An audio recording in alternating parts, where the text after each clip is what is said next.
Om Namo Bhagavate Śrī Aruṇācala Pañcaratnam. As you say, I will Yes. try to keep it. You've actually given me quite a difficult task because you may have noticed I go into great detail, so I have to try to keep things simple. So just go with the flow. Okay. So go with your natural flow. Even if it goes to one or two videos, it's still fine. Right. Okay, fine.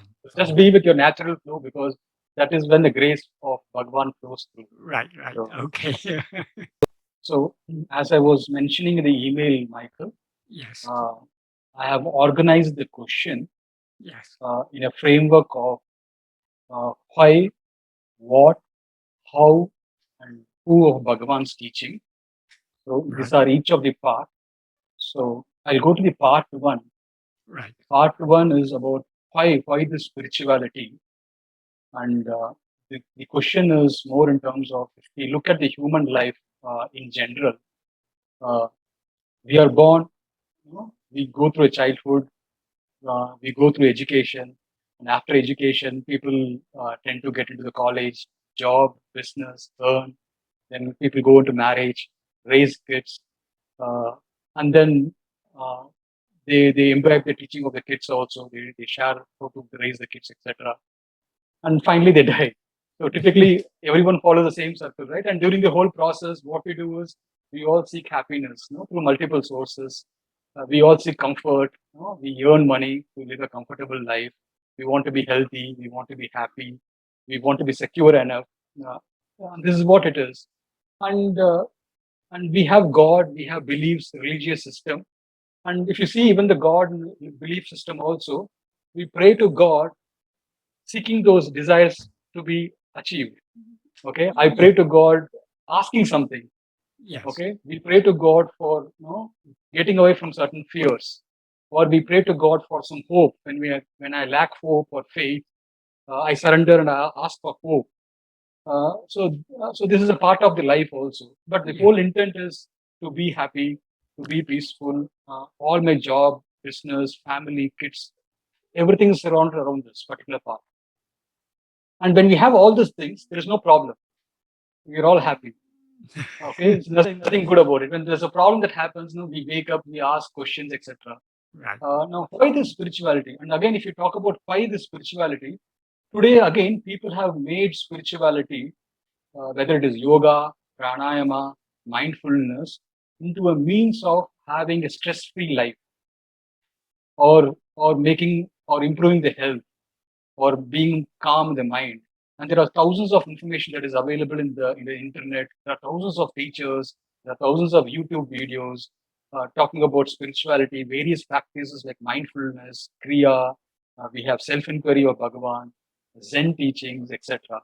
So why this spirituality is required, and what is the truest part of spirituality that people have to see? Okay.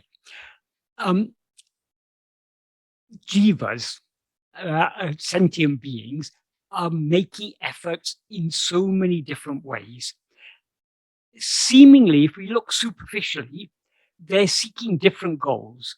I mean, if we take humans, for example, where some of us are seeking wealth, some of them are seeking learning, some of us are seeking name and fame, we seem to have different goals in life. And likewise with other creatures also, all the animals, they're also just jivas seeking things. Throughout the life, we are seeking one thing or another. But what is the one common thing, what is the one driving force behind all that we are seeking? It is happiness. That is, we are all seeking to be happy. Those who want to be rich, they think if they have a lot of money, they'll be happy. Those who want to be very learned, they think if they have a lot of knowledge, they'll be happy. Those who seek sensual pleasures, they think that will make them happy. Those who seek to control others, politicians and such people, they think that will make them happy. Having power will make them happy.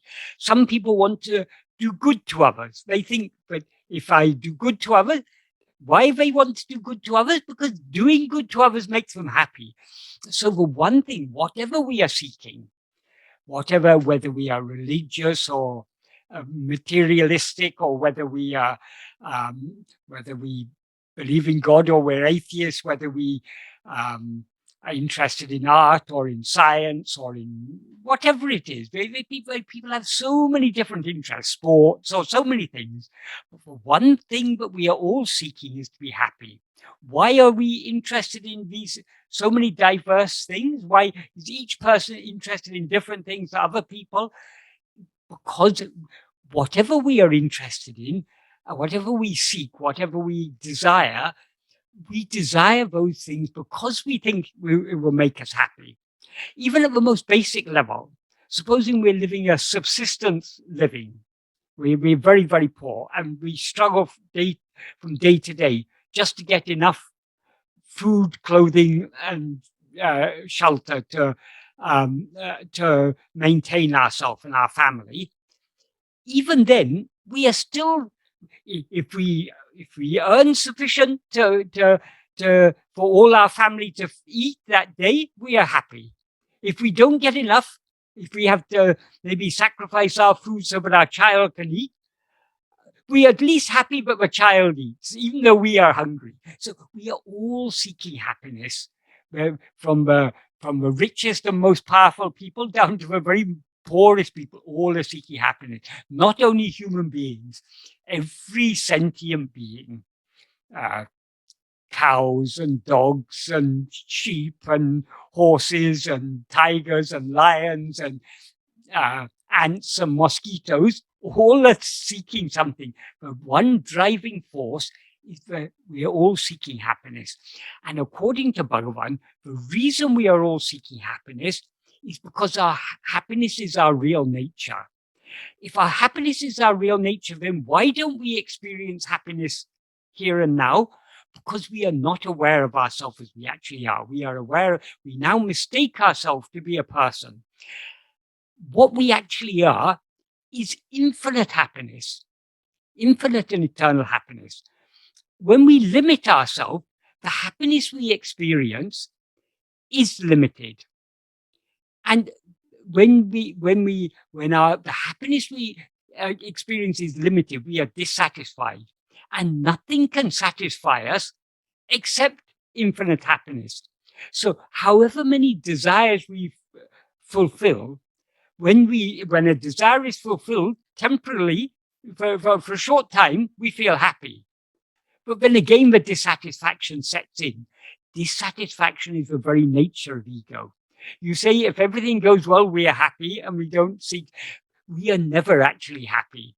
Even when we get everything we want, does our mind keep quiet? If we were really happy, we'd just be quiet. But even when the body is keeping quiet, even when we're too tired and we take a rest, we sit down in a chair and we're just quiet, still the mind will be active. From the moment we wake up in the morning till the moment we go to sleep at night, the mind is constantly active.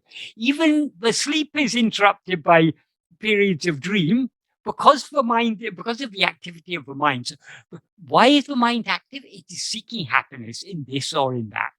So we are all seeking happiness.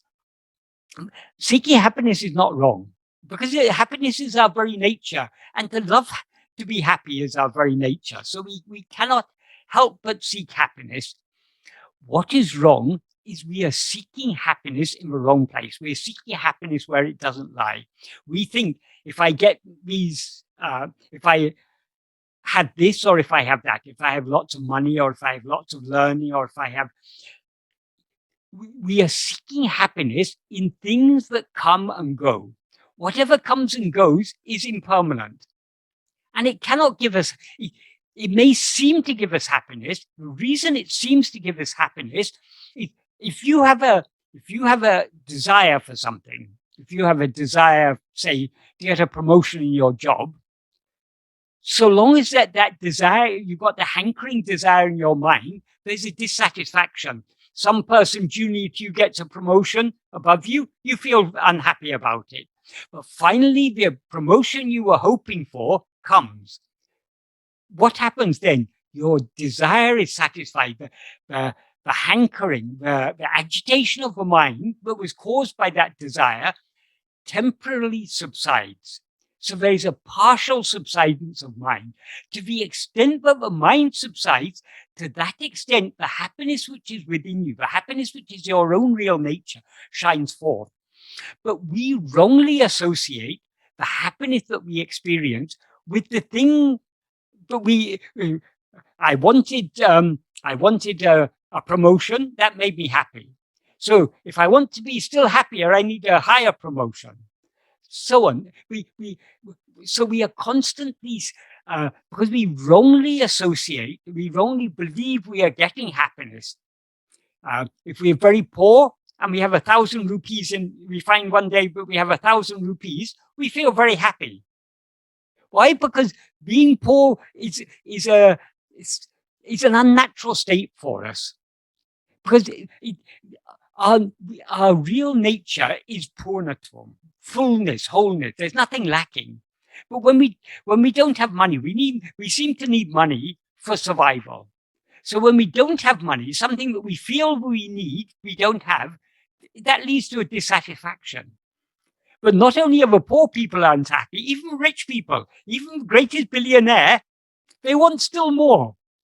There are people now who have, Jeff Bezos has hundreds of billions. But is he keeping quiet? No, he's still seeking more and more and more. Nobody can ever be satisfied. So long as we do not know what we actually are, we will not be satisfied. We may attain a partial satisfaction when our desires are fulfilled, but that's only temporary. It very quickly passes, and we want something more of the same, or we want of the better quality of the same thing, whatever it is. We are being constantly driven by dissatisfaction. Dissatisfaction means dukkha. Dukkha is the very nature of ego. So if we want to be free of dukkha, we need to get rid of ego. And when we get rid of ego, we will find that our real nature, what we actually are, is infinite sukha, infinite happiness, infinite satisfaction.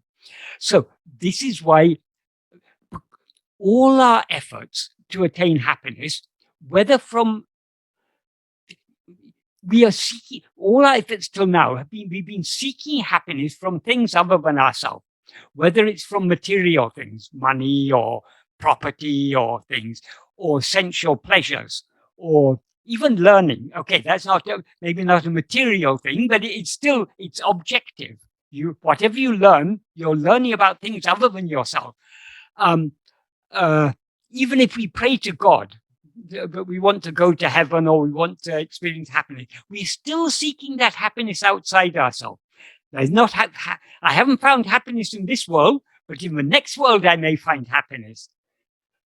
I haven't found happiness in these material things. I may find happiness in God. We're still looking for happiness outside ourselves.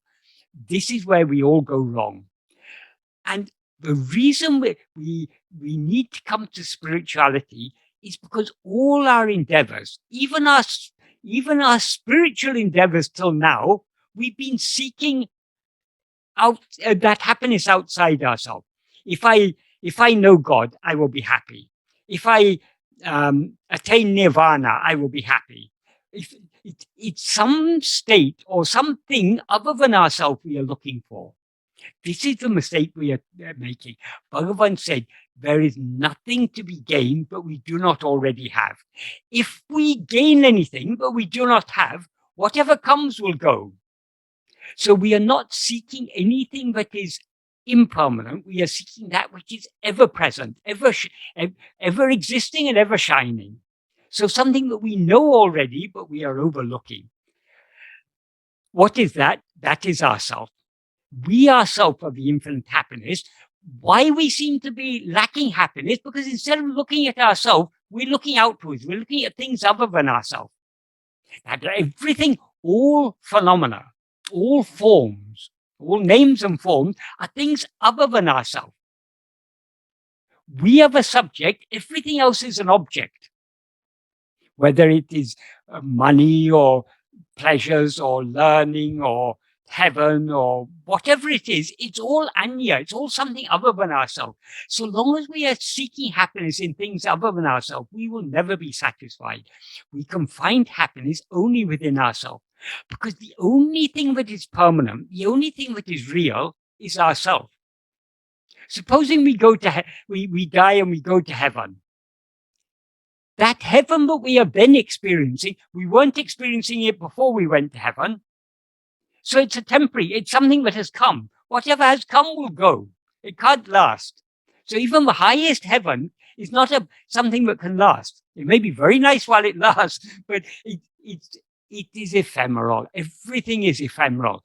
The only thing that never appears nor disappears, that is constantly shining without undergoing any change, is ourself, our own fundamental awareness of our own existence. I am.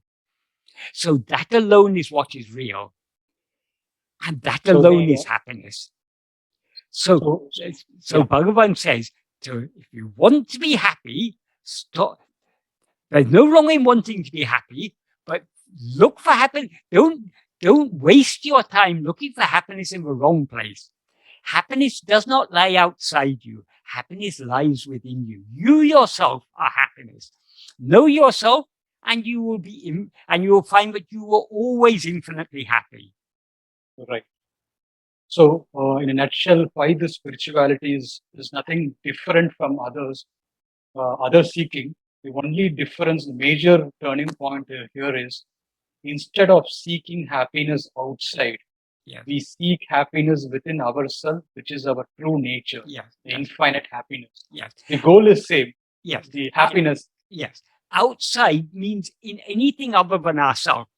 So even our thoughts, our feelings, our emotions, our desires, our likes, dislikes, these are all outside. They're all things other than ourselves. Inside, what is inside ourselves is only ourselves. So when Bhagavan talks about turning within, he means turning towards ourselves. Right. And when we talk about the spiritual journey of turning within, there are multiple ways to turn within. For example, people have this mindfulness practice where the attention is withdrawn from outside and we're being mindful. Or there are certain kriya practices. There are multiple practices. These are all facing outwards. That is, when you practice mindfulness, what you do, you start by watching the breath. Then you watch the sensations in the body. And you may watch the thoughts in the mind. You're always attending to something other than yourself. But who is the one who is being mindful? Okay. That brings me to the question all the word mindfulness means, it means being attentive. But what are we attending to? That is they say, be in the present moment, and they ask you to attend to whatever is happening now, whether it be your breathing, or it be the sensations in the body, or it be what's happening around you. Happening is happening in the flow of time. If you want to be in the present moment, nothing can happen in the present moment. The present moment, a moment before is past, a moment after is future. In the exact present moment, there is nothing but being. Doing is all change occurs in the flow of time, not in the precise present moment. If we try to find what is the precise present moment, it is nothing but being. Whose being? Our own being. So even that is, all other spiritual practices, they may be beneficial at their own level. For one reason or another, they may benefit us, but they are not the final solution. Because if we analyze those practices, they're all attending to things other than ourselves. Okay, so that is where brings me to the second part in terms of the uniqueness of Bhagavan's teaching. Since we touched upon mindfulness, and one of the things they say in mindfulness is be in the present, I just want to say one more thing about that. What does the present mean? You can be present in place and present in time. So what is it that makes this particular moment in time and this particular point in space the present moment and the present place? It is only the presence of ourself.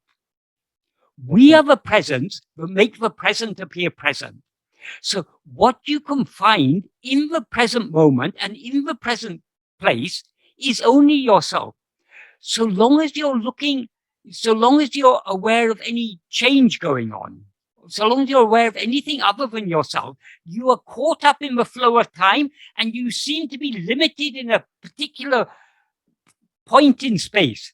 It's only from this particular perspective in space that we see all other things.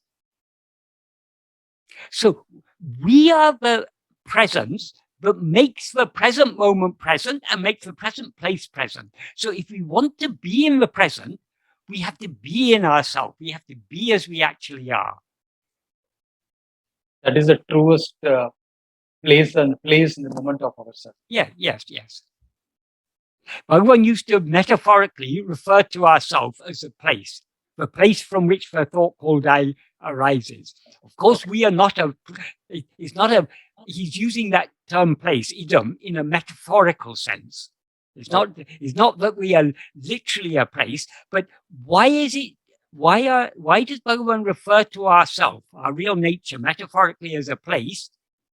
Because it is the present place. It is that which makes that in all place is relative to the point when we're aware of place, we're aware of ourselves as if we were in the center of place.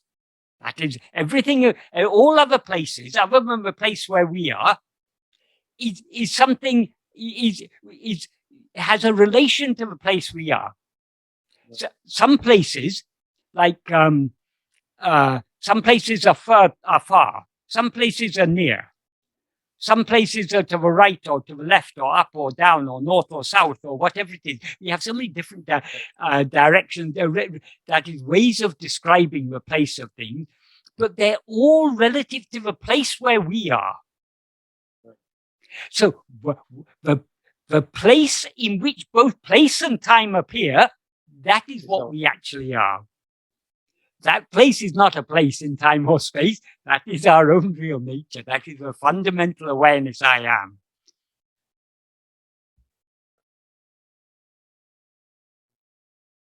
Going to the next part of the question is, what is the teaching of Bhagavan in a nutshell? The core teaching on the uniqueness.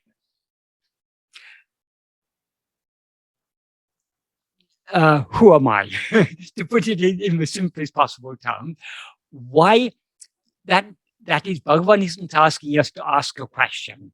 The question Bhagavan asks us is a pointer. He's pointing our attention back at ourselves. That is, if someone asks us, if we don't know anything about Bhagavan's teachings and we are asked who we are, we'll say, I'm Palani or I'm Michael, or and if we ask who is Palani or Michael, this body, this person, I was born at such and such a time in such and such a family, and I've had such and such experiences in life. We take ourselves to be this person.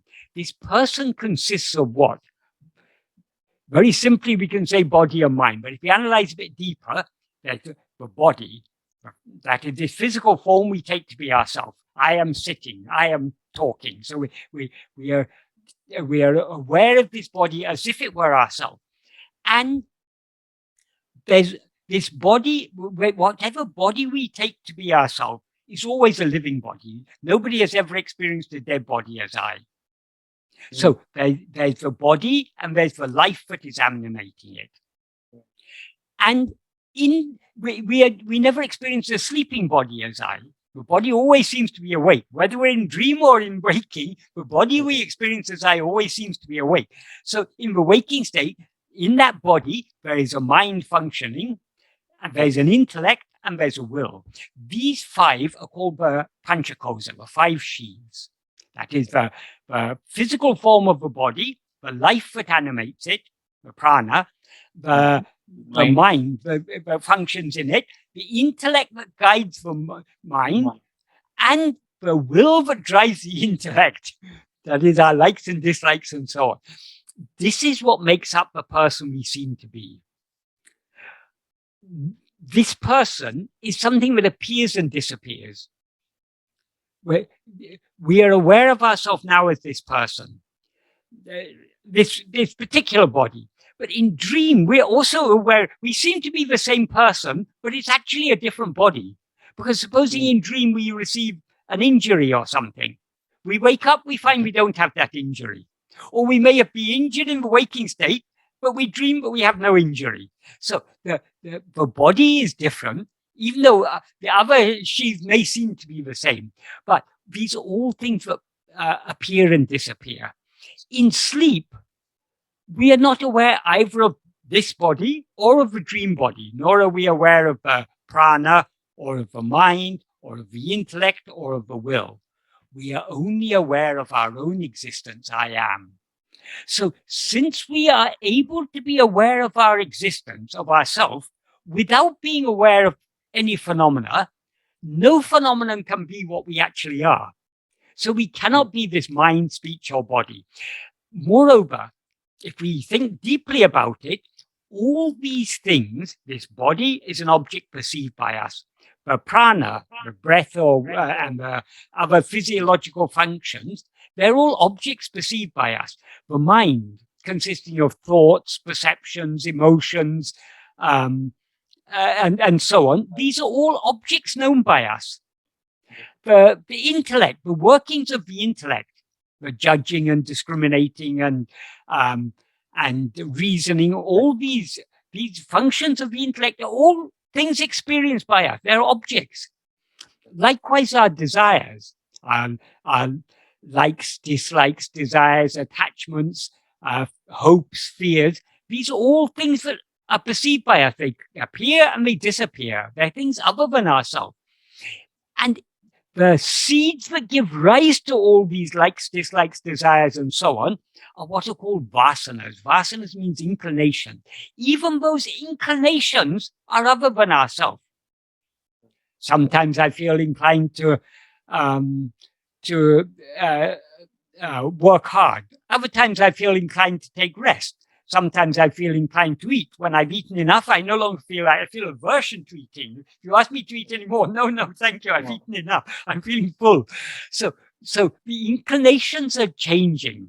But who is the one who has these inclinations? I do. So that I is what is relatively unchanging. But even that I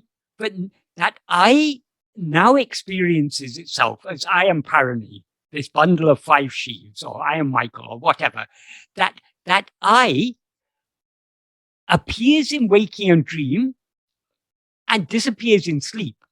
That is that what we now experience as I is what Bhagavan refers to as ego, or the thought called I.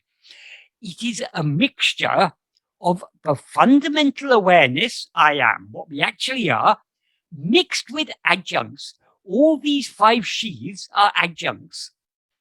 They're things that we now have mixed and with ourselves and conflated with ourselves. We take ourselves to be, yes, this body is what I actually am. That is our actual experience now.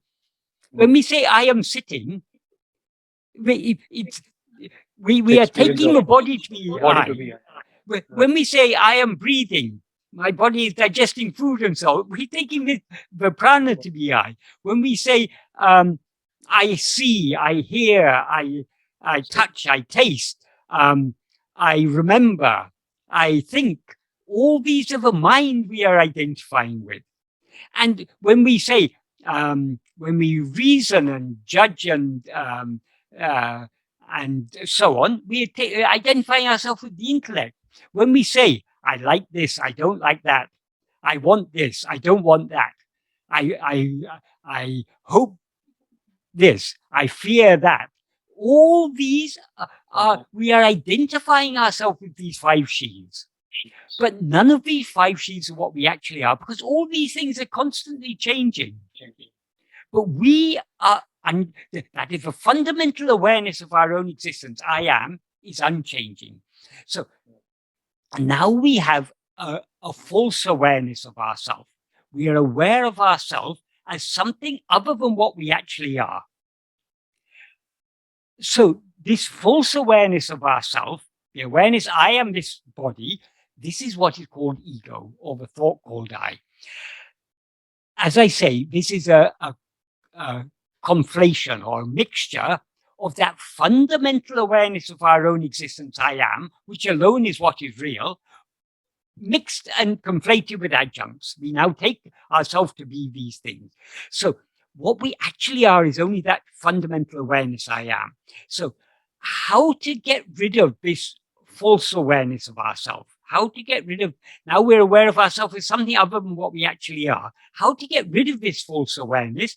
We can get rid of a false awareness, a wrong knowledge, only by correct knowledge, by correct awareness. So in order to get rid of the false awareness, I am this body, I am this bundle of 5 sheaths, we need to be aware of ourselves as we actually are. What is it in our entire experience that is constant and unchanging? When everything else, whatever changes, whatever comes and goes, cannot be ourselves. What is the one thing that is constant and unchanging? That fundamental awareness of our own existence, I am. So that alone is what is real. So that is what we need to investigate. We need to hold on to that I am. What did Bhagavan mean by investigating? How do we investigate something? What is the basic tool of any investigation? Supposing you're a scientist, you may be say a microbiologist. You're investigating the COVID vaccine, for example. You have so many instruments to investigate it. You've got microscopes and various instruments. Or supposing you're a scientist investigating distant planets or things, you've got instruments, you've got telescopes and so on. Or if you're investigating submolecular things, you've got the CERN accelerator. You've got so many instruments. Or if you're a theologian, for example, making research on the Vedas or the Bible or the Quran or something, you've got a book and you've got your eyes and you've got your hearing, and so we're using so many instruments to know things other than ourselves. Likewise, if you're a historian, you're making investigation. So we're all investigating things. Supposing you want to buy something. Well, obviously, we want to get it at the cheapest price. Right. If you hear that something's may be available at a cheap price, you go online and you search for where's the cheapest place. So we're constantly investigating things. But to investigate anything other than ourselves, we need instruments. We need the internet, or we need books, or we need telescopes, or we need microscopes, or we need CERN accelerators, or something or other we need. But to investigate ourselves, but whatever other, when we're investigating other things, what is the one basic instrument we are using? All these other instruments are useless without one instrument. The basic instrument we use in any investigation is our observation or attention. So attention is the one. Without attention, you can have the best, most sophisticated telescopes or the best books or the fastest internet connection. You're not going to be able to find out anything without using your attention. So for one thing, we are all using our attention to know things. Attention is the key instrument. It is a key instrument for knowing anything. Yeah. So if we are to know ourselves, what instrument do we have available? We have only our attention. Because we can't because we are not an object, we are the subject. Right. To investigate objects, you need instruments. You need the mind, the senses, and so many other instruments, depending on what you're investigating. But to investigate yourself, no instrument other than attention, that is the only instrument that can be used in this investigation is attention. So how do we investigate ourselves? By attending to ourselves. Now we are habituated to attending to things other than ourselves because of our mistaken belief that we obtain happiness from other things.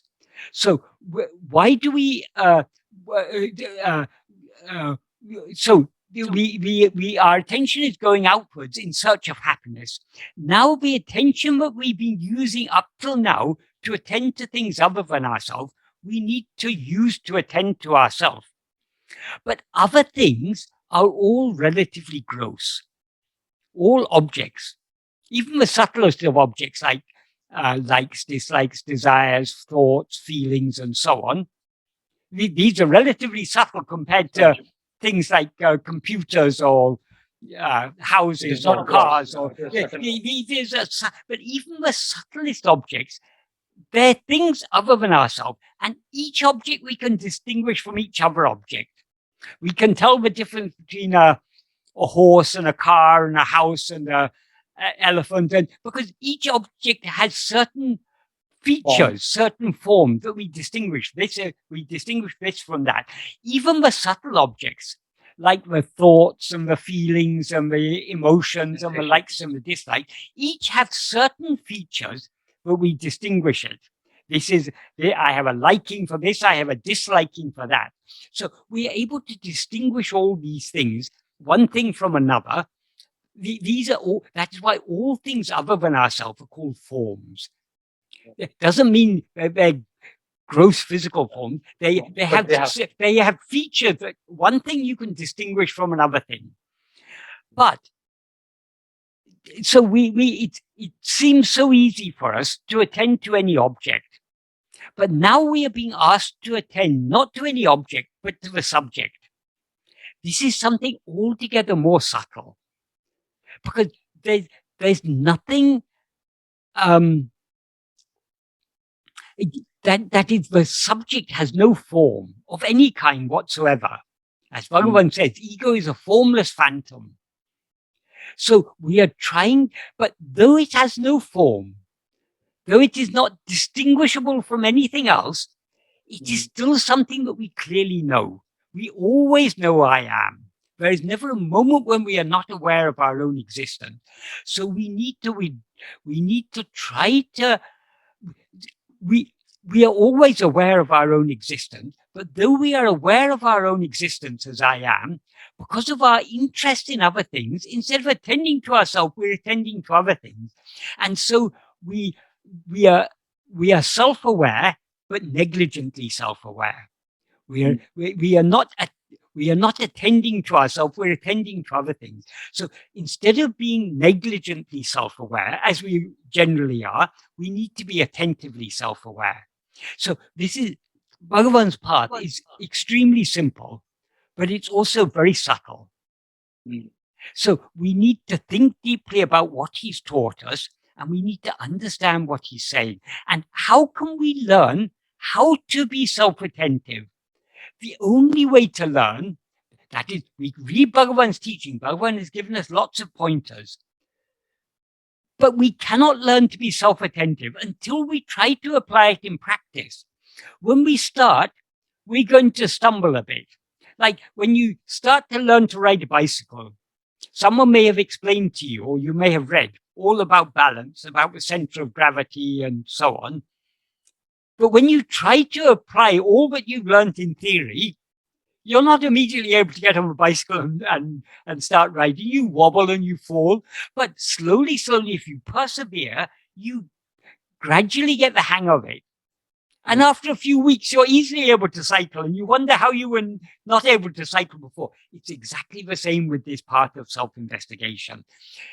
Bhagavan has given us all the pointers we require. He's given us abundant pointers. If we read his teachings carefully and attentively, he's given us so many pointers. we have to apply these pointers in practice. When we try to apply them in practice, we stumble and fall and everything. But slowly, slowly, we become familiar, because till now our attention has been facing outwards. So we've been so familiar till now with attending to things other than ourselves.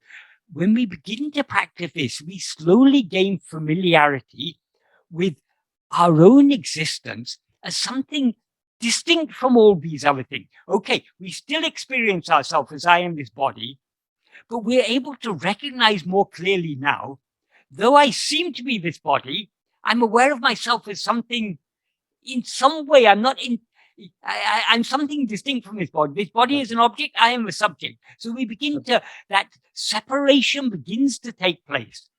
And the more one of the things Bhagavan has taught us, is that in sleep, we are aware of our own existence. Many of us, when we first read that, oh no, in sleep, I'm not aware of anything.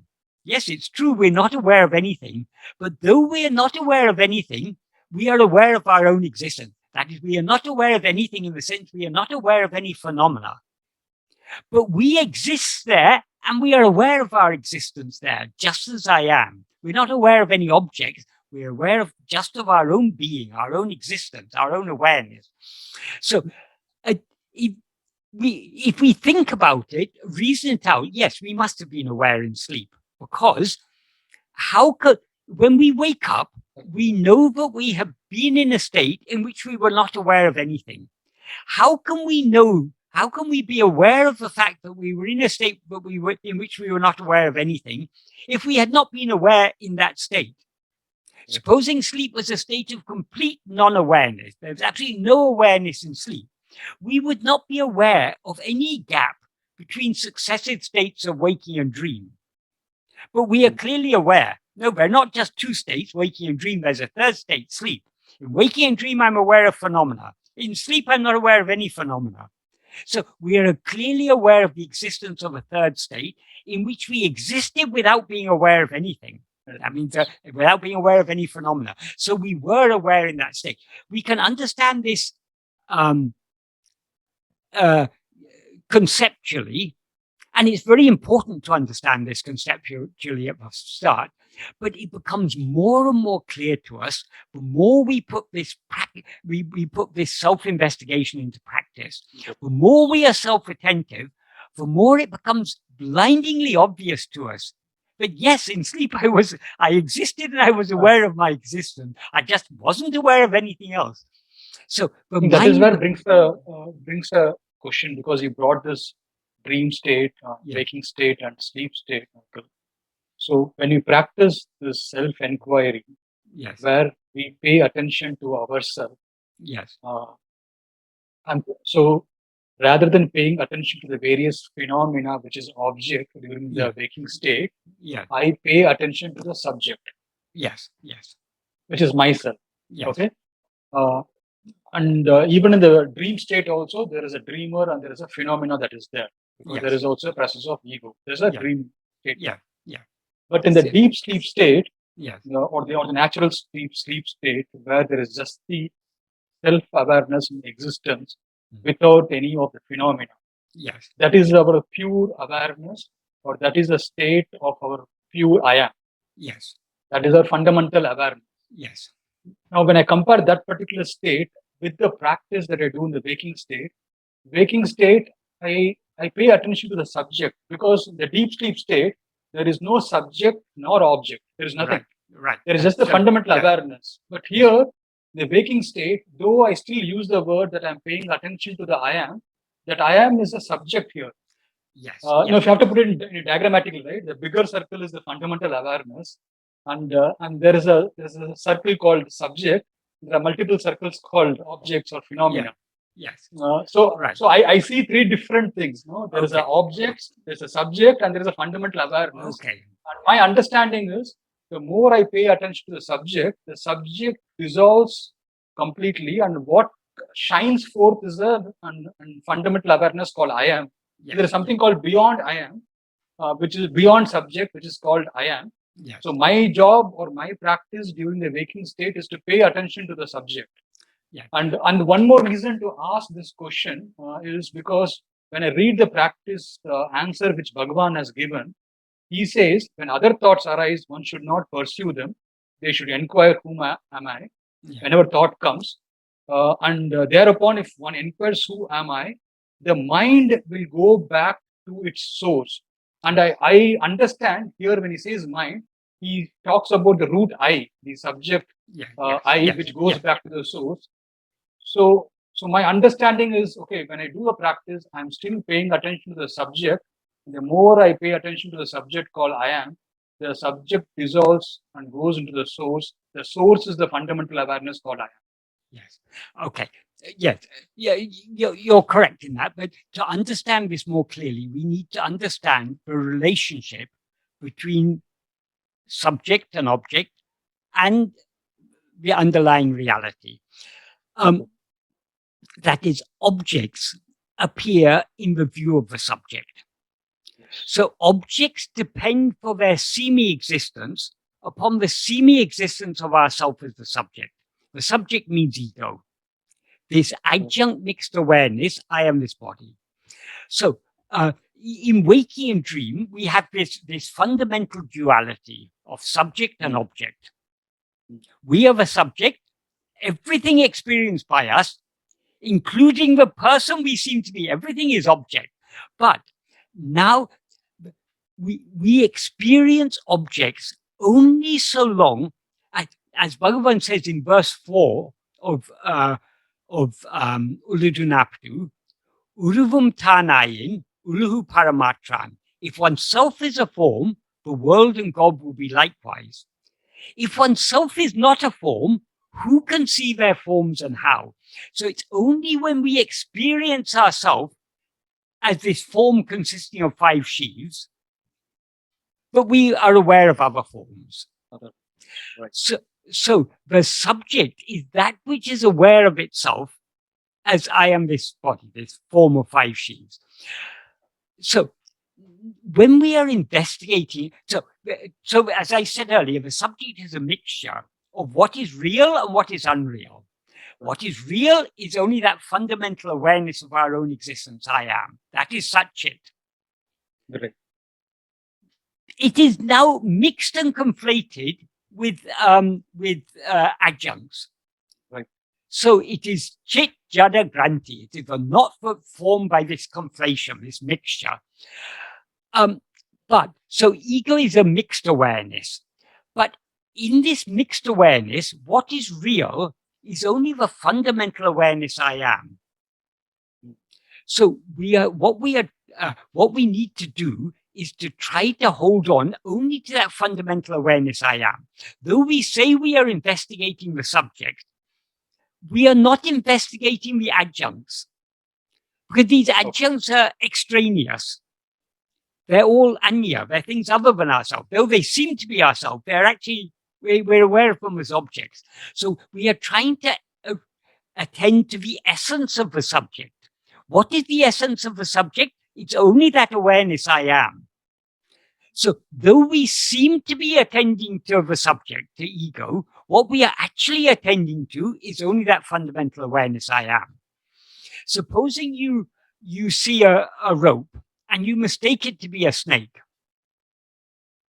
Bhagavan tells you, look at it very carefully and see what it actually is. Bhagavan has told you it's not a snake, it's a rope. When he says, look at it very carefully, some people ask, what should I look at? Should I look at the snake or at the rope? So Bhagavan says, look at the snake. Don't worry about the rope. Just look at the snake. That's sufficient. If you look at the snake, if you look at it carefully enough, you'll see that what you were looking at all along was only the rope. So Bhagavan often describes this practice in terms of investigating ego. Investigating what this ego is, or investigating who am I, or investigating holding on to the ego, to the thought called I. Here he's describing the practice as if it were a practice of holding on to the subject. But when we are holding on to the subject, we are not holding on to the adjuncts, we are holding on to the essence of the subject.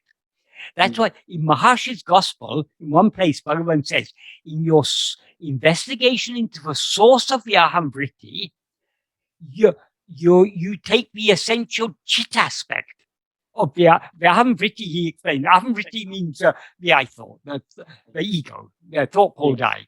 So you take the essential chit aspect, that is the aham vritti or ego, is that mixed awareness, I am this body. That is, the I am is chit, the body is jada, and the mixture of them is called granti, or a knot. So it's a knot between what is aware and what is not aware, this conflation. So that is called the chit jada granti. So though the ego is chit jada granti, we are not investigating the jada portion. We're investigating only the chit portion. Because what is the subject essentially? Subject is that which is aware of the object. So who is it who is aware? When Bhagavan says, to whom are these things? He means who is aware of all these things? So it's the essential chit aspect of ego we're investigating. So though we seem to be investigating ego, what we're actually investigating is the reality that underlies ego, namely I am. That is why another way in which Bhagavan described this practice, though he described it in different ways, it's the same practice he's describing in different ways because these are different pointers helping us. He often described the practice as investigating the source. Well, in Tamil, he says investigating the place from which I rises. Place here, as I said, he uses the term place metaphorically. It doesn't literally mean a place in time or space. So we can take that to mean the source, that from which it rises. So investigating the source from which ego rises. What is the source from which ego rises? Ego rises from where? From sleep. So what exists in sleep? Only that fundamental awareness I am. So the source from which ego rises is only that fundamental awareness I am. So when he says investigate the source from which ego rises, what he means is investigate the I am from which ego rises. Because ego can't rise from anything else, it can only rise from ourselves. Because what is permanent? Only I am. So the first rising is the rising of ego. Only after ego rises, everything else arises, because everything else appears only in the view of ego. So the ego cannot, since nothing other than ego exists, as he says in verse 26 of Uḷḷadu Nāṛpadu, ahande undayin anatum undahum. If ego comes into existence, everything comes into existence. Ahande indrel indru anatum. If ego doesn't exist, everything doesn't exist. So how can ego arise from anything other than itself? It can only arise from that which exists when ego doesn't rise. What exists when ego doesn't rise and continues to exist even when ego rises is only that fundamental awareness I am. So, as I was saying earlier, all objects, all phenomena depend for their semi-existence upon the semi-existence of ourself as ego. And we as ego, what do we depend upon for our semi-existence? Upon the real existence of ourself. That is why the ultimate base, the ground, the adhisthana, the adhara, is only ourself as I am, as the pure awareness, fundamental awareness I am.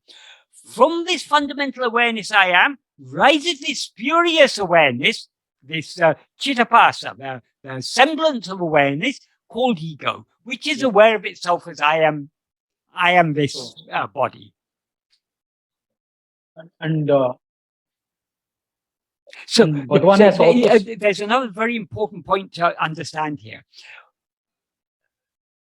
Bhagavan always emphasized what we are seeking to know is what we already know. We are not seeking to know anything that is unknown. Whatever is unknown, we may know it, but it'll come and it will go.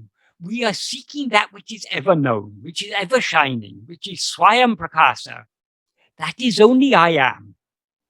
So in the old texts, they talked a lot about Brahman. But talking about Brahman seems to be, as soon as people hear the word Brahman, oh, that's something very big, something I don't know. So metaphysical the old texts have already catered for this. What is Brahman? Tattvamasi, you are Brahman. Aham Brahmasmi, I am Brahman. So they've already pointed out there's no Brahman other than you. So Bhagavan, rather than talk, of course, Bhagavan did sometimes talk about Brahman, but generally Bhagavan talked only about I, or oneself, Tan, or Swarupa, one's own real nature, the Atma-swarupa, one's own real nature of oneself. So Bhagavan is always pointing back at ourselves. Bhagavan is not much concerned about Brahman. Let Brahman take care of itself. If Brahman is something other than itself, we need not be concerned about it. If Brahman is ourself, as all the Mahavakyas confirm, then we don't have to think about Brahman as something other than ourselves. We only have to think about ourselves. So it's only, Bhagavan is constantly pointing back at ourselves. We are that. There's nothing else for us to know. So what we are seeking to know is what we always know. Then what's the problem? Why should we seek to know it if we always know it? Because though we always know it, as ego, we know it wrongly. Instead of being aware of ourselves as just I am, we're aware of ourselves as I am Palani, or I am Michael. I am this body consisting of 5 sheaths. Because in order to remove the wrong knowledge, we need to be aware of ourselves as we actually are. And to be aware of ourselves as we actually are, we need to investigate ourselves. And to investigating ourselves means just attending to ourselves. So the more and more we attend to ourselves, the more and more I am will shine brightly. And the adjuncts will, because the more you attend to anything, the more it shines in your awareness. Supposing you have some problem at home or in the office, or some financial problem, or how to pay your taxes or your bills or something, the more you dwell on that problem, the bigger it looms in your mind.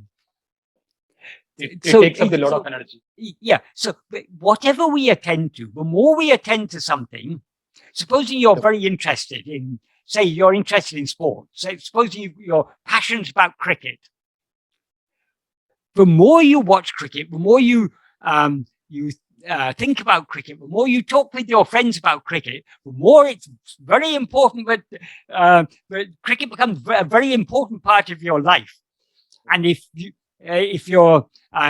India is in a test match against Australia or New Zealand or Pakistan or South Africa or Britain or something, you want my team should win, because I am Indian, so I want my team to win. So all these things become very big because of the attention we give to them.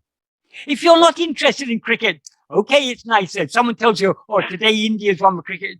Okay, good. You're a little happy because it's your country, but you're not much bothered about it. But if you're a passionate fan of cricket or football or any other sport, it becomes a very important part of your life. So it's like that with anything. The more we attend to something, the more it looms large in our life. So the more we attend to I am, the more I am shines and other things fade into the background.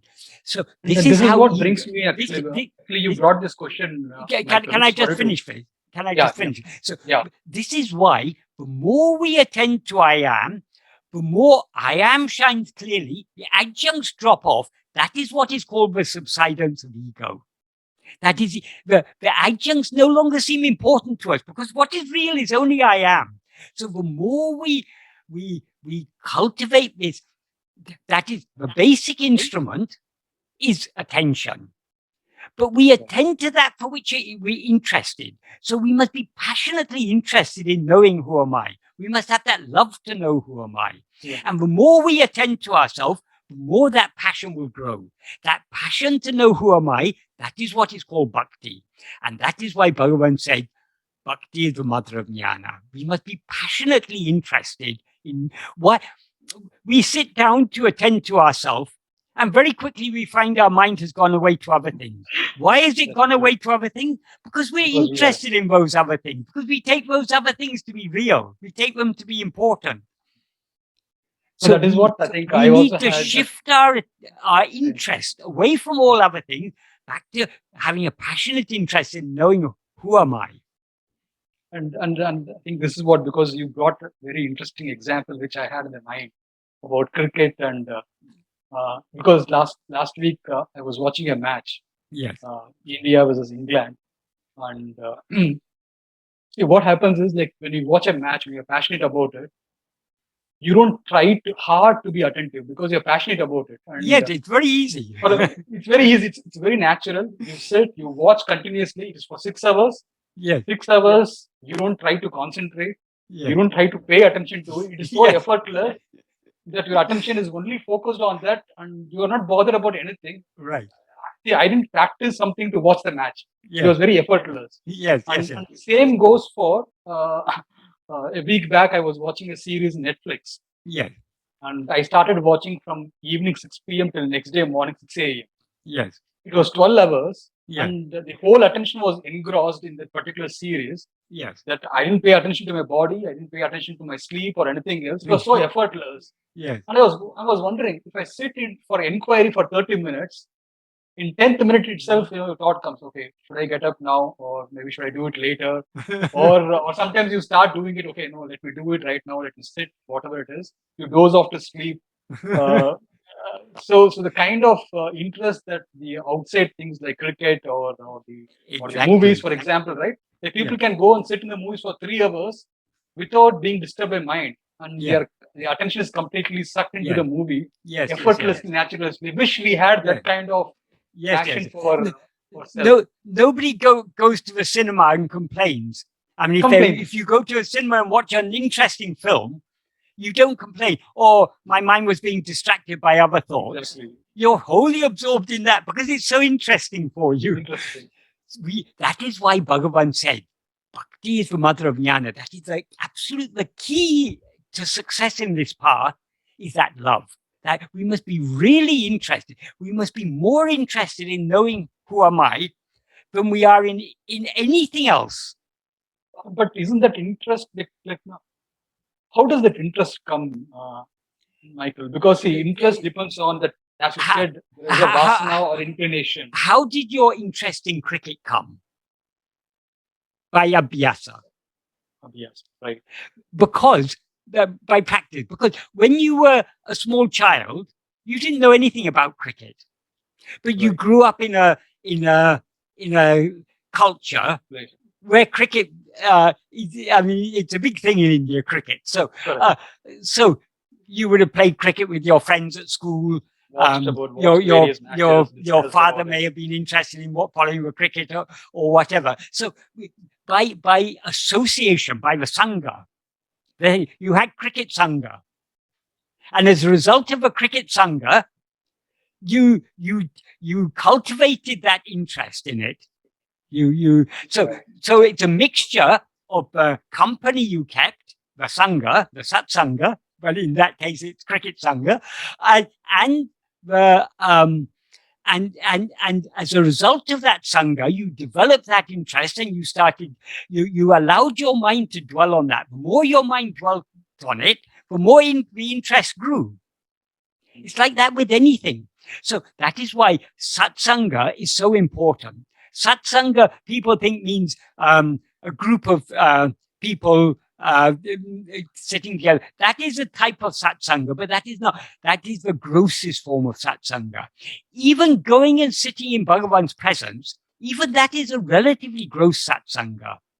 Bhagavan said, much better than the physical association, the mental association is key. There was one lady devotee. She was from North India, but she and her husband had settled down in Tiruvannamalai, and she used to come every day to Bhagavan's hall. At one time, some relatives were visiting from North India. So because of those relatives were there, she had to remain at home cooking and taking care of all their needs. So for 3 days, she wasn't able to come to the ashram. After her relatives left, she came to the ashram, And she said to Bhagavan, "Oh, Bhagavan, for 3 days I wasn't able to visit you." Bhagavan said, "It is better." She said, "I missed it. So I missed you being in your presence so much. I was thinking about you all the time, but I couldn't come." Then Bhagavan said, "It is better that you were at home thinking of being here than being here and thinking of all the things you have to do at home." So it is more than the physical satsang, more than being in Bhagavan's physical presence, it is important that our mind is dwelling on him. So Bhagavan is ever present in the form of his teachings. Bhagavan is Guru. Bhagavan is not just a God. Bhagavan is Guru. Guru is a higher function than the function of God. And Guru comes to give teachings. So Bhagavan is ever present in the form of his teachings, keeping when our mind is not turning within, whenever our mind comes outwards, we should keep it dwelling on his teachings. That is the best satsanga, because that will encourage us to turn back within. But the best satsanga of all, I mean, that is the best satsanga in the sense of attending to anything other than ourselves. But the best satsanga of all is, as Bhagavan said, ultimate satsanga is Atma-sanga. But Atma alone is Sat. So being self-attentive, that is the ultimate satsanga. And this also brings to the question of what Annamalai Swami had asked Bhagavan once. Because as you know, that Annamalai Swami had done a lot of work in ashram. Yes. And he once told Bhagavan that Bhagavan never allowed me to sit and meditate closing my eyes. He was always behind me with respect to work. And when he asked Bhagavan, I think Bhagavan replied back to him saying that don't sit and meditate. It will be enough if you don't forget that you are self. Keep this in your mind all the time while you are working. This sadhana will be enough for you. The real sadhana is not to forget the self. It is not sitting quietly with one's eyes closed. You are always the self. Just don't forget it. So Annamalai Swami had said, he advised me to continuously be aware of the self while I did ordinary things of everyday life. That is the advice which Bhagavan gave. And the question that I had was, there are two kinds. One is a sitting practice where you close the eyes and you deliberately and you go deeper and focus into the sense of I am. Yes. While doing the ordinary things, I still remember the example that we gave long time back of a friend sick in the hospital while you are driving car. Since the friend is very close to you, even though while you drive the car, your thoughts are everything about the friend who is in the hospital. Or when you're at work, someone very close in the family is not doing very well. Even though you are at work, your thoughts are still with the family members. So I did understand those aspects, especially when we are trying to do a physical work, which is being repetitive task. Like the body knows. For example, if I'm walking from home to office, the body knows the path. So that the body can do the work, my mind can be in the sense of I am. Or when I'm washing dishes, the body knows to wash. So I don't have to give all the attention there. If the body do all the washing, my mind can actually be focused on the sense of self, the I am. But like, for example, right now I'm talking to you. My whole attention is with you. I'm listening to you. My whole attention is in terms of understanding what you are saying. So I'm not paying attention to the I am. So is it possible to be with the self and not forget, like how Bhagavan has advised Annamalai Swami? Okay, what are we talking about? We are talking only about ourselves. So even this is a very good time to be self-attentive, because we're talking about I, that which is always shining in our heart as I. So it is, the more you are interested in this, the more you will naturally be retaining that Swarupa Smarana, as Bhagavan describes it in Nāṇ Ār. In Nāṇ Ār, Bhagavan says in the 11th paragraph, Oruvan tan Swarupa Madayam Varayil, Nirantara Swarupa Smaranai Kai Patruvanayin Adu Andre Podam. If one clings firmly to self-remembrance until one attains one's own real nature. That alone is sufficient. That is what Bhagavan was telling to Annamalai Swami. But I don't know whether it's been wrongly translated or wrongly recorded. One of the things you said, and I think this may have been Annamalai Swami, I think his understanding wasn't such a deep and subtle understanding, because he often talks about remembering you're the self, remembering that you are the self, remembering that you are consciousness. That is Soham Bhavana. I am Shiva. I am he. I am the self. I am consciousness. That is a bhavana. That is still at the surface level of the mind. Bhagavan never asked us to remember that we are the self. He simply asked us to remember ourselves. Swarupa Smarana. That means remembering our own real nature, not remembering I am myself. I mean, why? Of course we are ourselves. It's a mental activity to think I am myself. I am myself. I mean, that it's better to think I am myself than to think about other things, but you're still allowing yourself to float on the surface, because you're still on the level of thoughts and words. So, as Bhagavan says in Nāṉ Ār, why to be always thinking, I am not this, I am that? Does a man have to think, I am a man? We're not constantly thinking. We don't think when we wake up in the morning, oh, I'm a human being. I mustn't forget all day long I'm a human being. So we don't continue trying to remember that we're a human being. We don't continue trying to remember that we're Palani or Michael or these things. We are aware of ourselves. Yes, I'm a human being. This body is me. So it's so deeply ingrained. So all we need to do is not to remember that I am the self. In fact, in Tamil, there's no word for the self. As you know, in Tamil, the term Bhagavan used is Tan. Tan simply means oneself. If he wanted to refer to ourself as we actually are, he used the term Swarupa. But he never asked us to meditate. I am Swarupa, I am Swarupa, I am Swarupa. He simply said, remember yourself. Because Swarupa is what is always clearly shining in our heart as I. So just simply remember the I. Pay attention to that. So that is, many things have been recorded that Bhagavan is supposed to have said.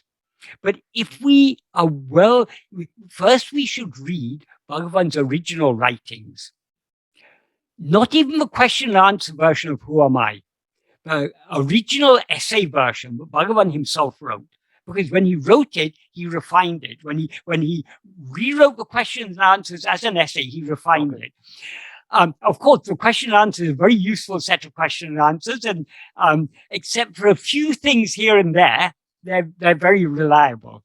But the essay version, that is what Bhagavan himself wrote. And likewise, Uḷḷadu Nāṛpadu, Upadēśa Undiyār, Aruṇācala Pañcaratnam, ātma-vicāra, Pañcaratnam. If we are well soaked in the meaning of these texts, when we read these recordings, if we read, someone has said, Bhagavan said, you should remember that you're the self, we will at once see, aha, that is not quite, Bhagavan wouldn't have said like that. He would just have said, remember yourself. Because why do we have to remember that we are ourselves? We are ourselves. So that is, so long as we are thinking, I am myself, or I am Brahman, or I am Shiva, or I am consciousness, I am the self, or whatever, we're still floating on the surface of the mind. If we want, we can go deep within only by, that's why Bhagavan said, that Bhagavan said, it's all a matter of attention. The only instrument we have to know ourselves is attention. The same attention that we use to know all other things. This is the only instrument we have to know ourselves. So it's not a matter of thinking, I am the self. It's a matter of attending to ourselves. When Bhagavan talks about Swarupa Smarana, Smarana there means not remembering a formula, I am myself, I am myself. It is remembering our own being, remembering I am, just being I am.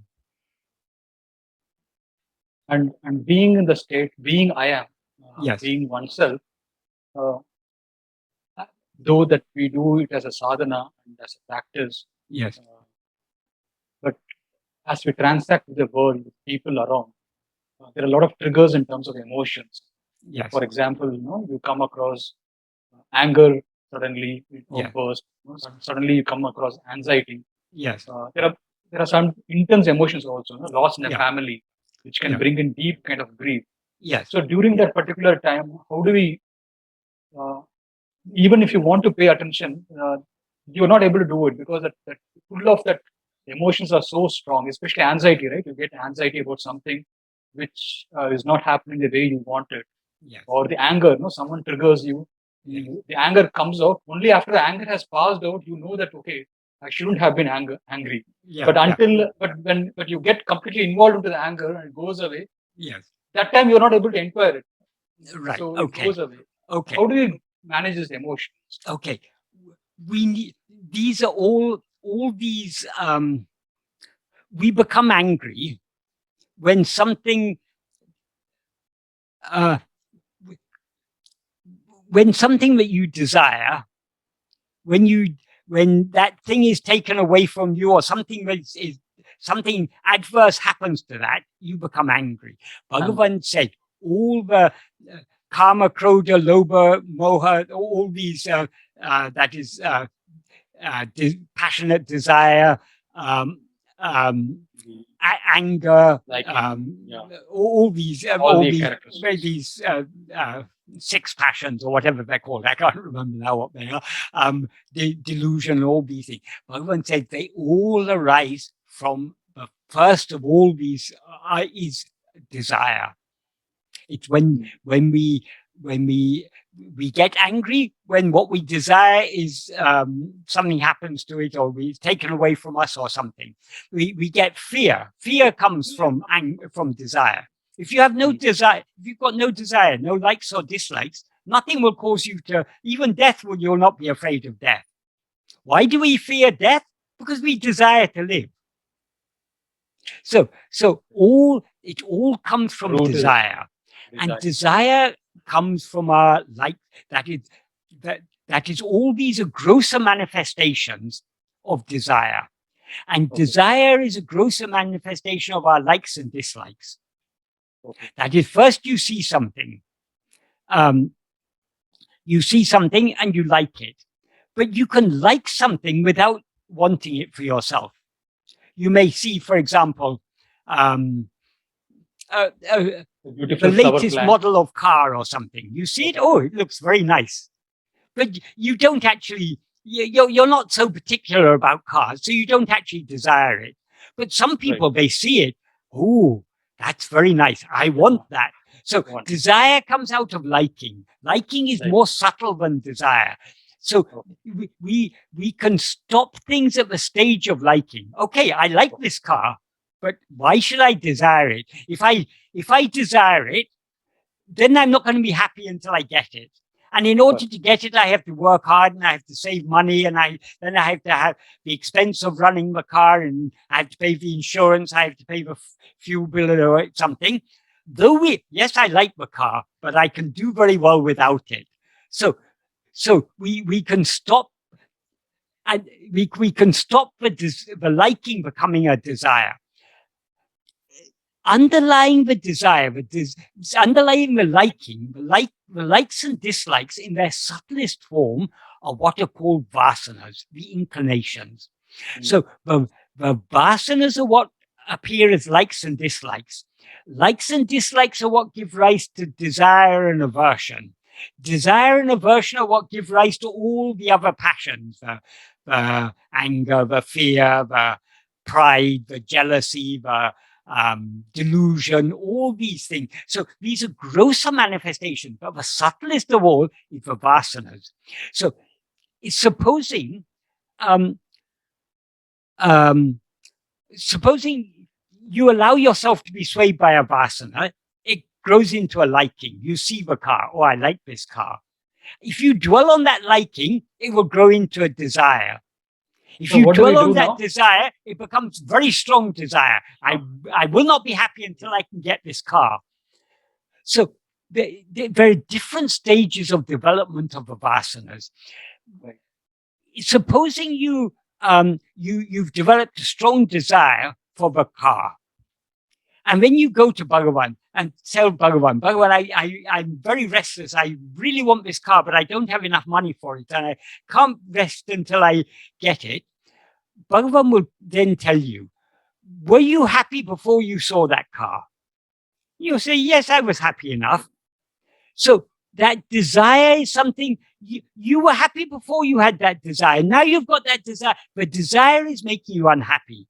The cause of your unhappiness is not the fact that you don't have the car. You were very happy before without the car. Your unhappiness is caused by your desire. So why should you be desiring that car? That desire is, and even if you get the car, it doesn't stop there.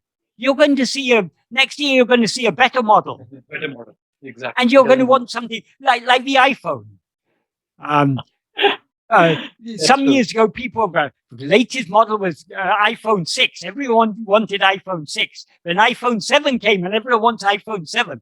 Now it's 12 or 13. And people are never going to be satisfied.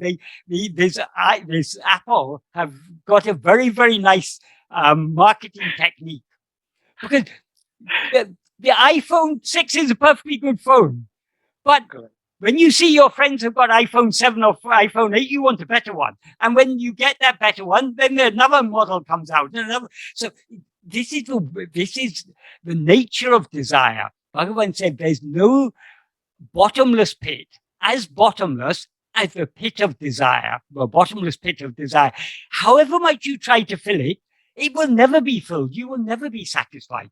So anyway, coming back to what I was saying, so you've got your strong desire for the car, then you come to Bhagavan. Bhagavan points out to you that it's your desire that is making you unhappy.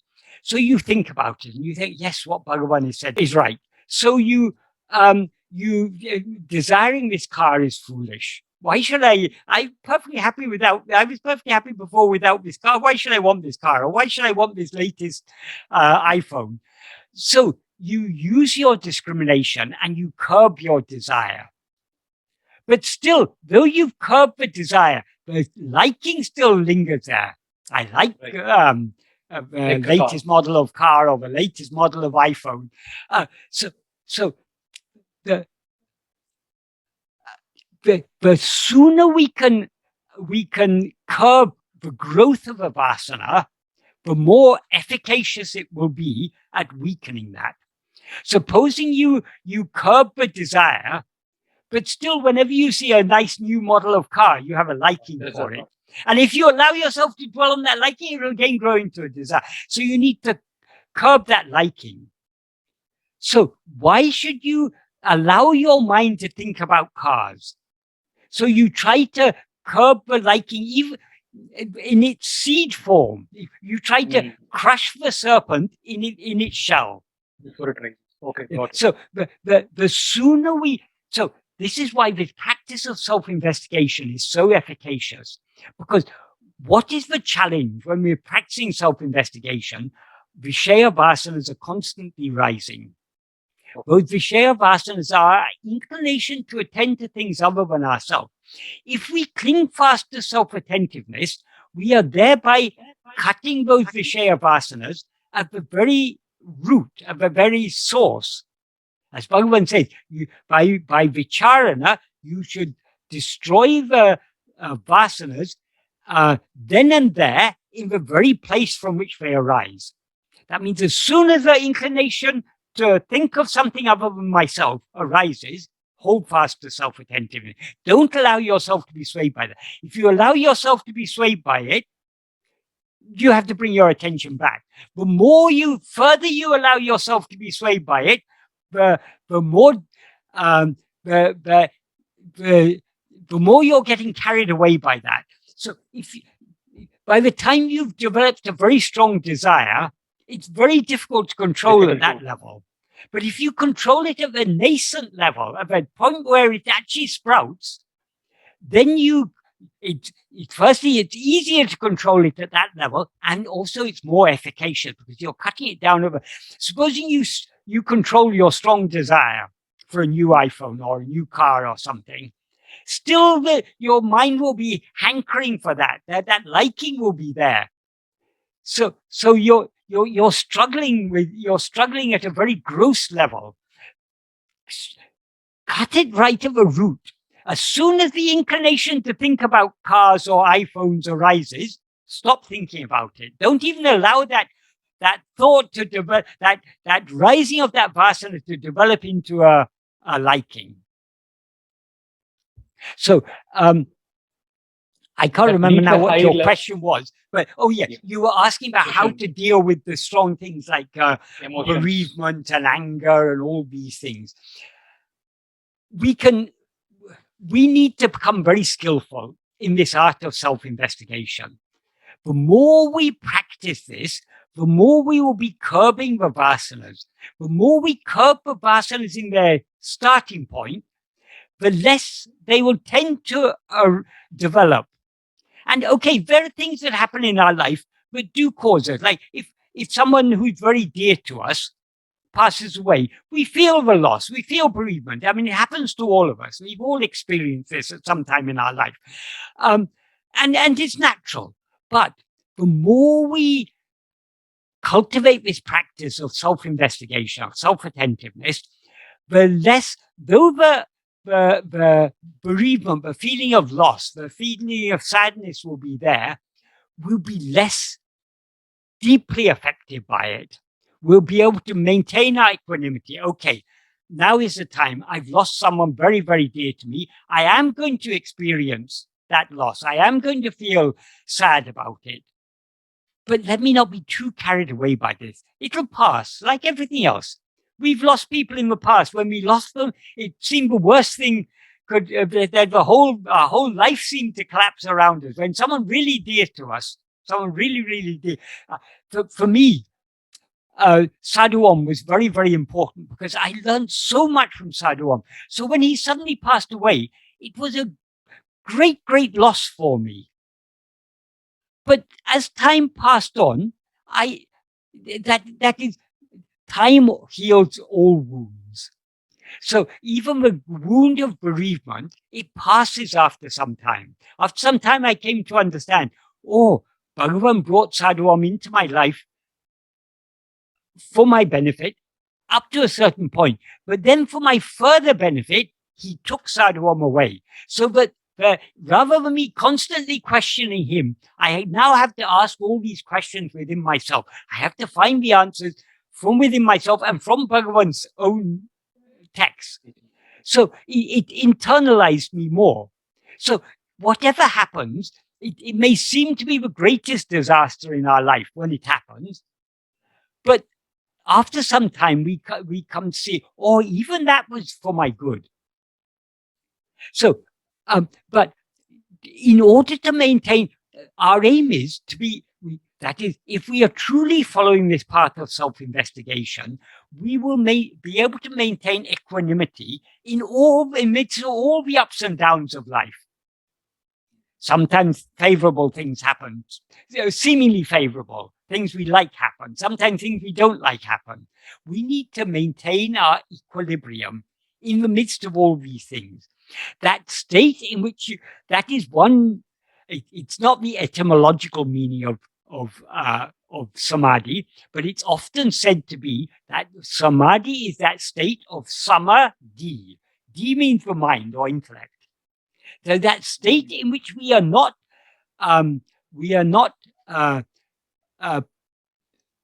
overly moved by the ups and downs of life. That is the state of samadhi. We don't have to be practicing pranayama or going into a state of manalaya. We can experience samadhi here and now. Because as Bhagavan said, samadhi is your own nature. Bhagavan talked about sahaja samadhi. Sahaja samadhi means that's samadhi which is your very nature, what you actually are now. So that's why Bhagavan spoke about though he used the term sahaja samadhi to talk about our natural state, the state in which we remain as we actually are, he also talked about practicing sahaja samadhi. In the introduction, he wrote to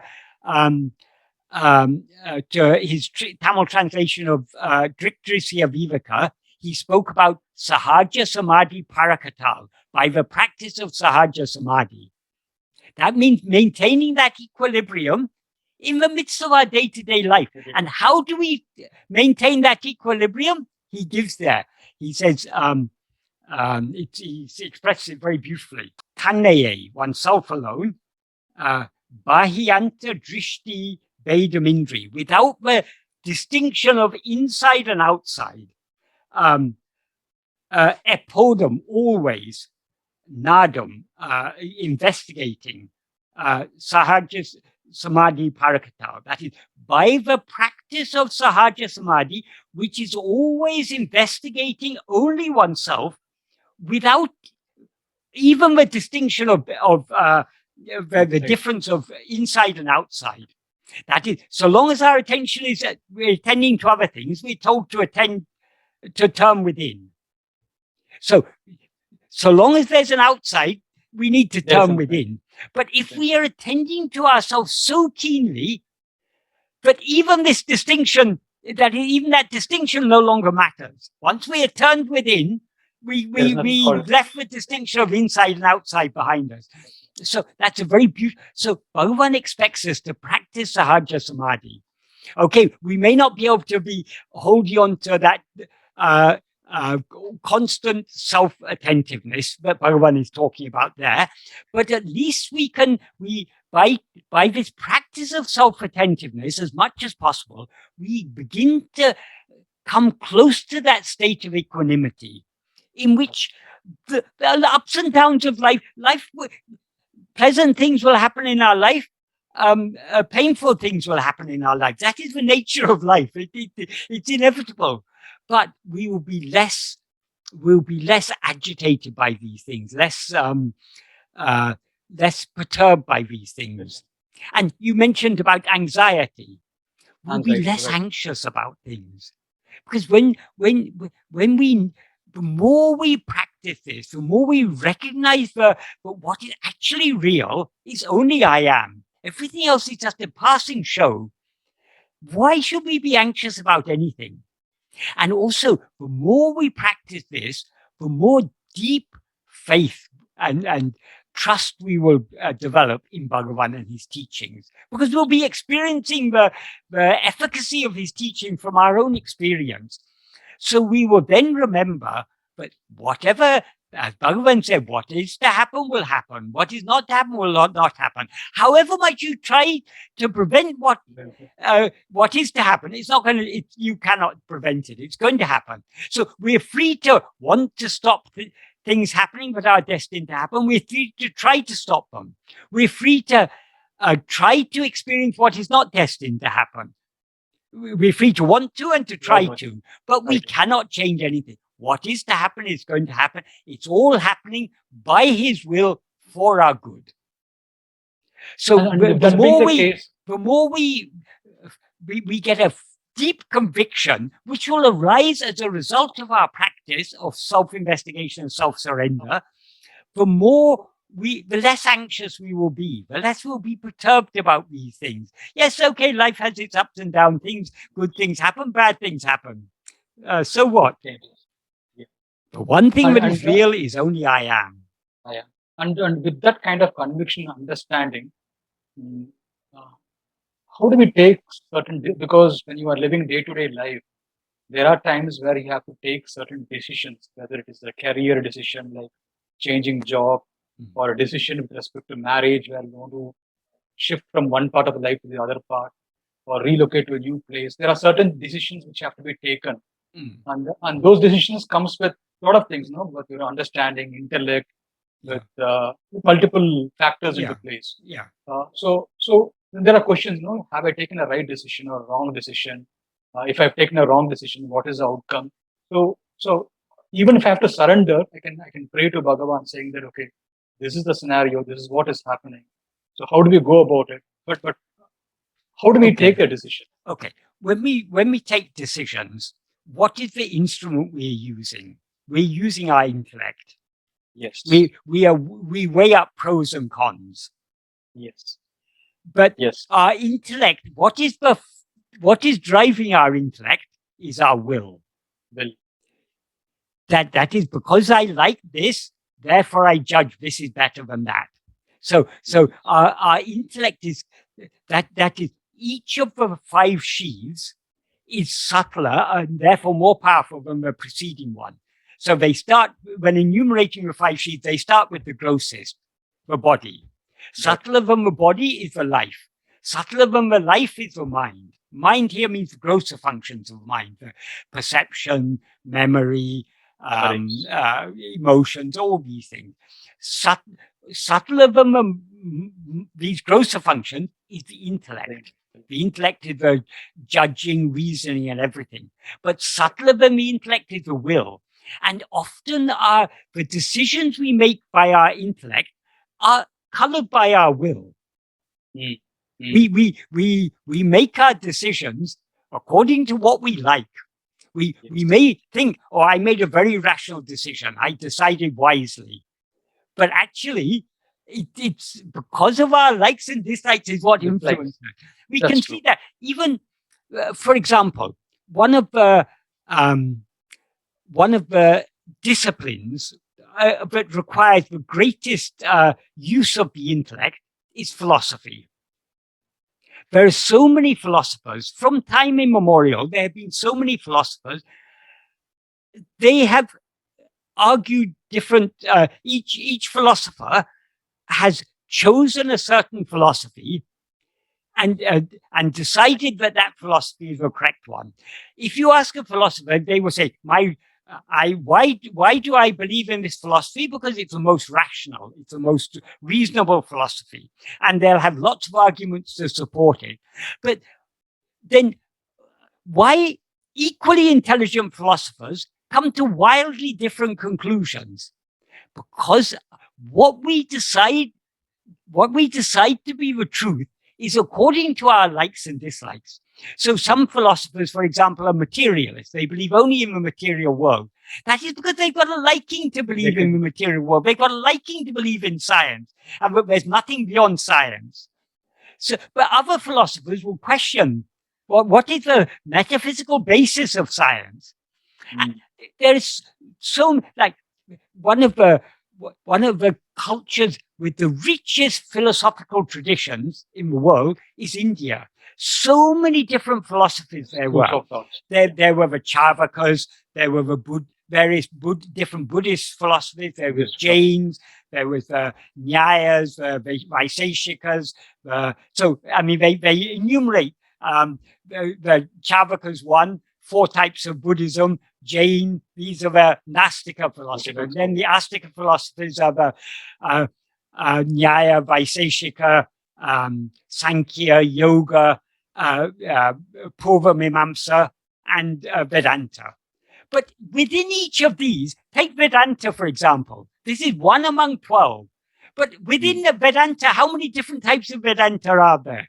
There's Advaita, there's Vishishta Dvaita, there's Vedra Abheda, there's Achintya Abheda, there's Dvaita. So many different types of, and even within Advaita, there are different schools of interpretation. So there are so many different philosophies, and every philosopher has very good reasons. They will tear down other philosophers' argument, and they will support their own argument. But ultimately, what is driving them? It's not that some philosophers are more intelligent than others. They have different likings. We decide this is true according to our liking. So why have we been attracted to this Advaita philosophy taught by Bhagavan? And particularly, Bhagavan's Advaita is the purest of all pure Advaitas.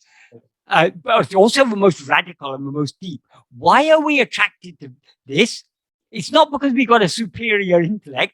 It's because that is what attracts us. That is what we've got liking for.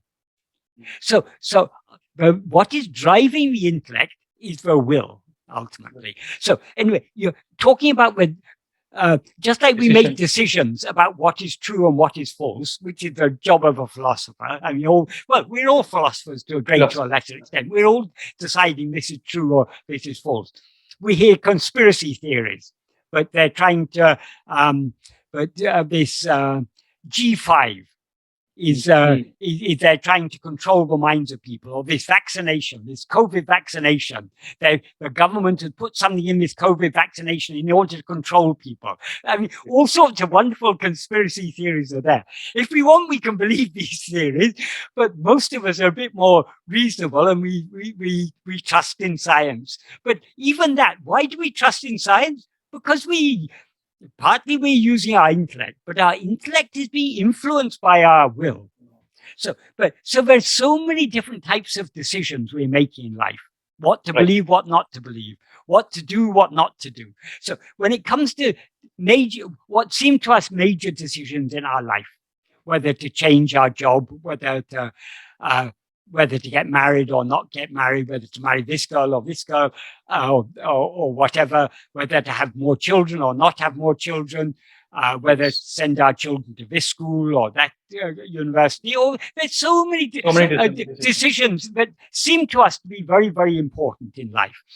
Yeah. We use our intellect to judge.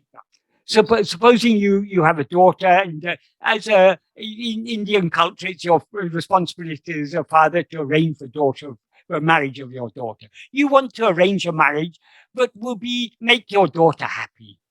So you have to choose a suitable bridegroom. So you consider various factors. Are they compatible personalities? So you see the astrology, which is supposed to give you a guide to whether they're emotionally and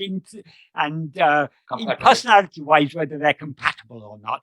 Then you consider things like, are they of similar educational attainment? Yeah. So will they be intellectually? Will they be attuned to each other? And in terms of economic aspiration, do they have similar economic aspirations? Or is one very content with their simple life, whereas the other wants to?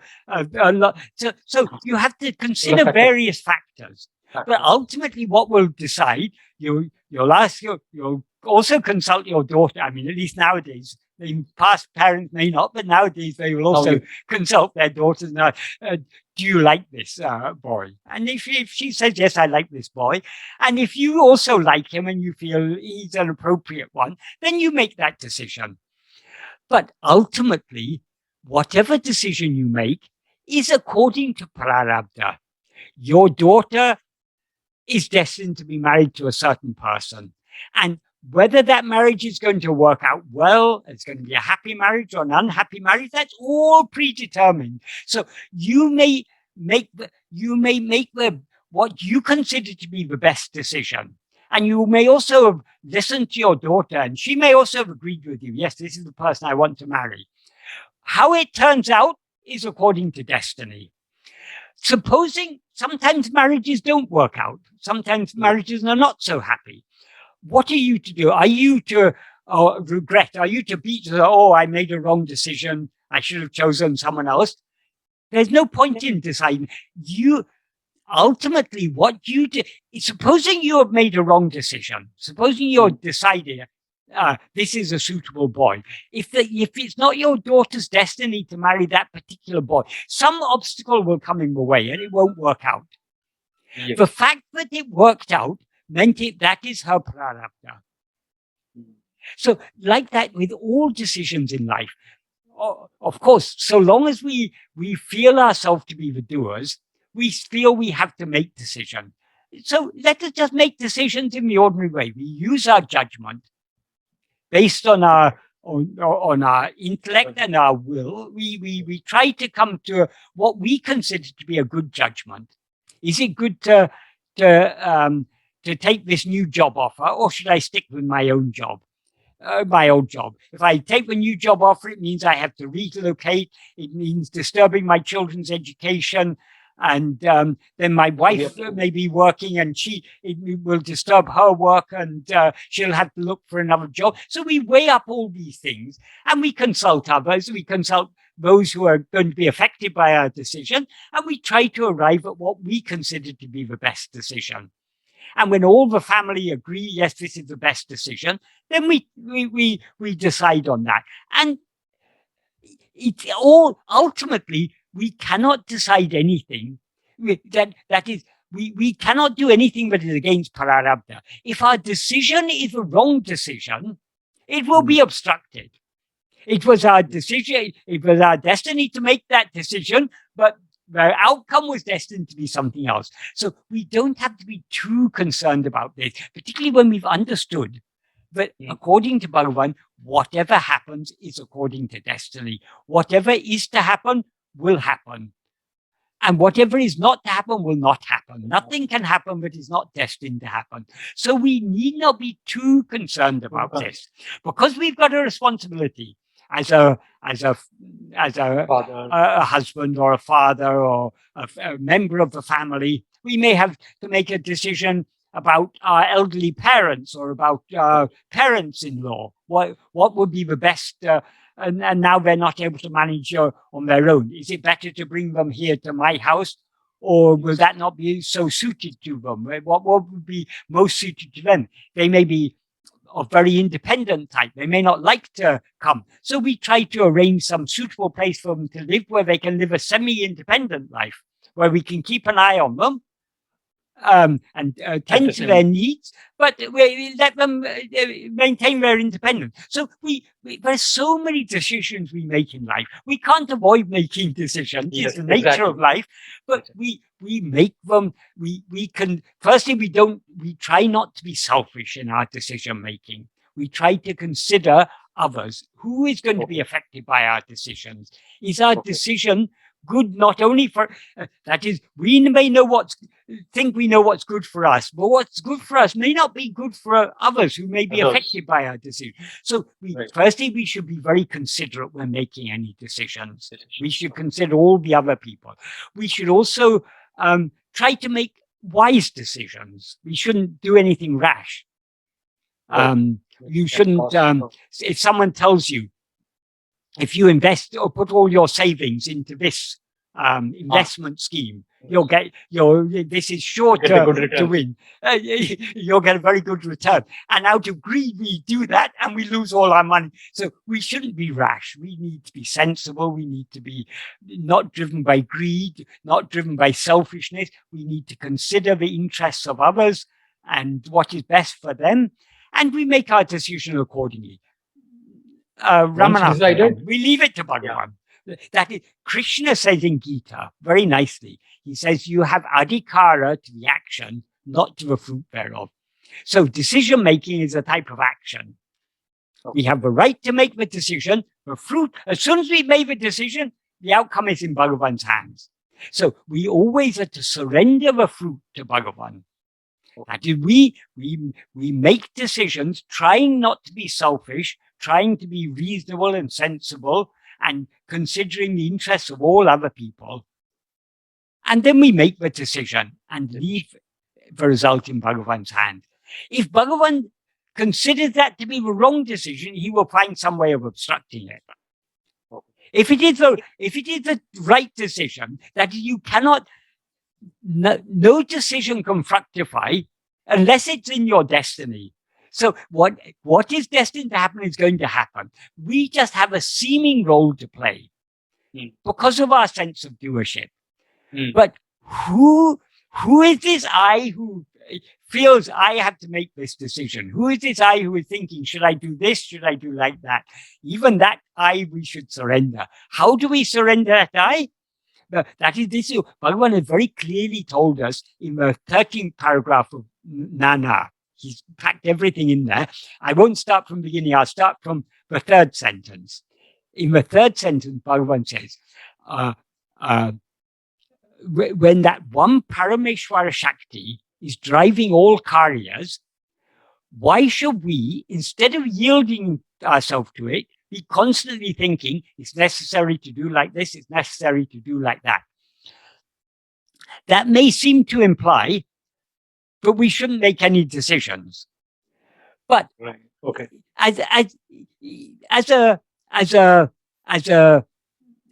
We all have a role to play in life.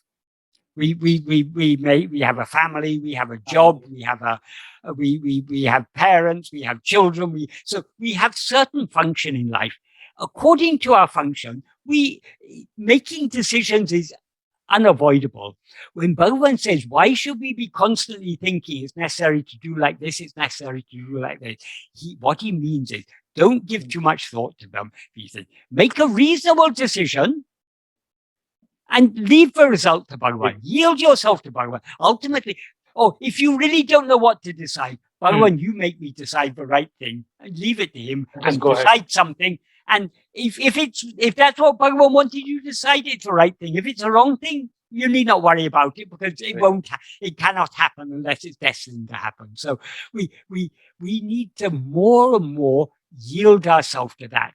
And Bhagavan has said, however, in the sentence before that, he said, however much burden we place on God, he will bear all of it.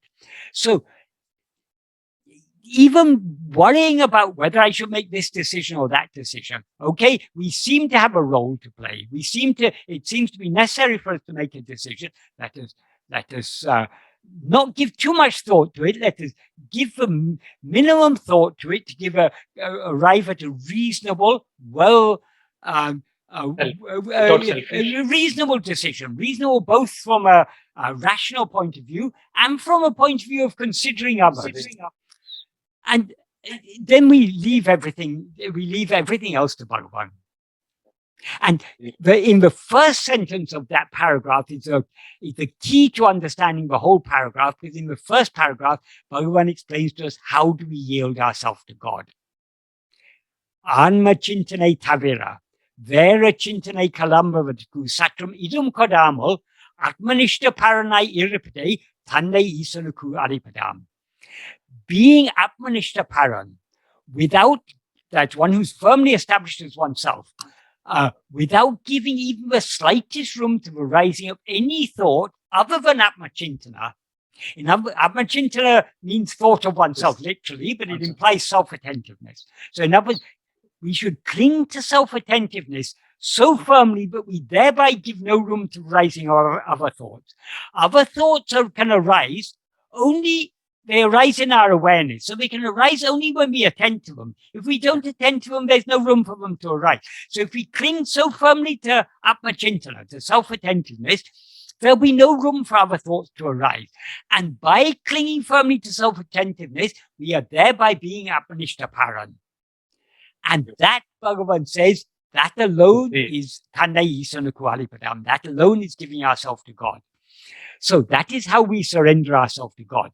But how can I surrender myself to God? I have so much responsibilities. I've got elderly parents. I've got a wife. I've got children. I've got a job. I've got all these responsibilities. How can I surrender myself? How can I? Bhagavan says I shouldn't think of anything. It is true. You need not think of anything. You have all these responsibilities, but what the action, that is, whatever is to happen to your parents, to your wife, to your children, and to yourself, it's all predetermined. Whatever you are to do by mind, speech, or body to meet the needs of your own body and your wife and your children and your parents and your siblings and whoever else, and your employer and your colleagues at work, all these people are depending on you in one way or another, for some to a greater or lesser extent. Leave all that burden to Bhagavan. If you cling so firmly to self-attentiveness, you are thereby leaving your entire burden to God, to Bhagavan. Whatever is to happen is going to happen anyway as it's going to happen. Whatever you need to do whatever needs to be done by your mind, speech, or body, though your mind, speech, and body will be made to do. That's what Bhagavan says in the first sentence of the note he wrote for his mother. Avarava prarabdha prakaram. In accordance with, or according to the prarabdha of each person, adakanavan, he who is for that means Bhagavan or God or guru, whatever we say. Adakanavan, Angangirundu, being there. It means being in each place. That implies being in the heart of each one. ātma-vicāra will make them act. So your mind, speech, and body will be made to do whatever actions are necessary in order for your prarabdha to unfold. That those actions include making decisions. So the best thing to do is to cling to self-attentiveness and not even think about the decisions.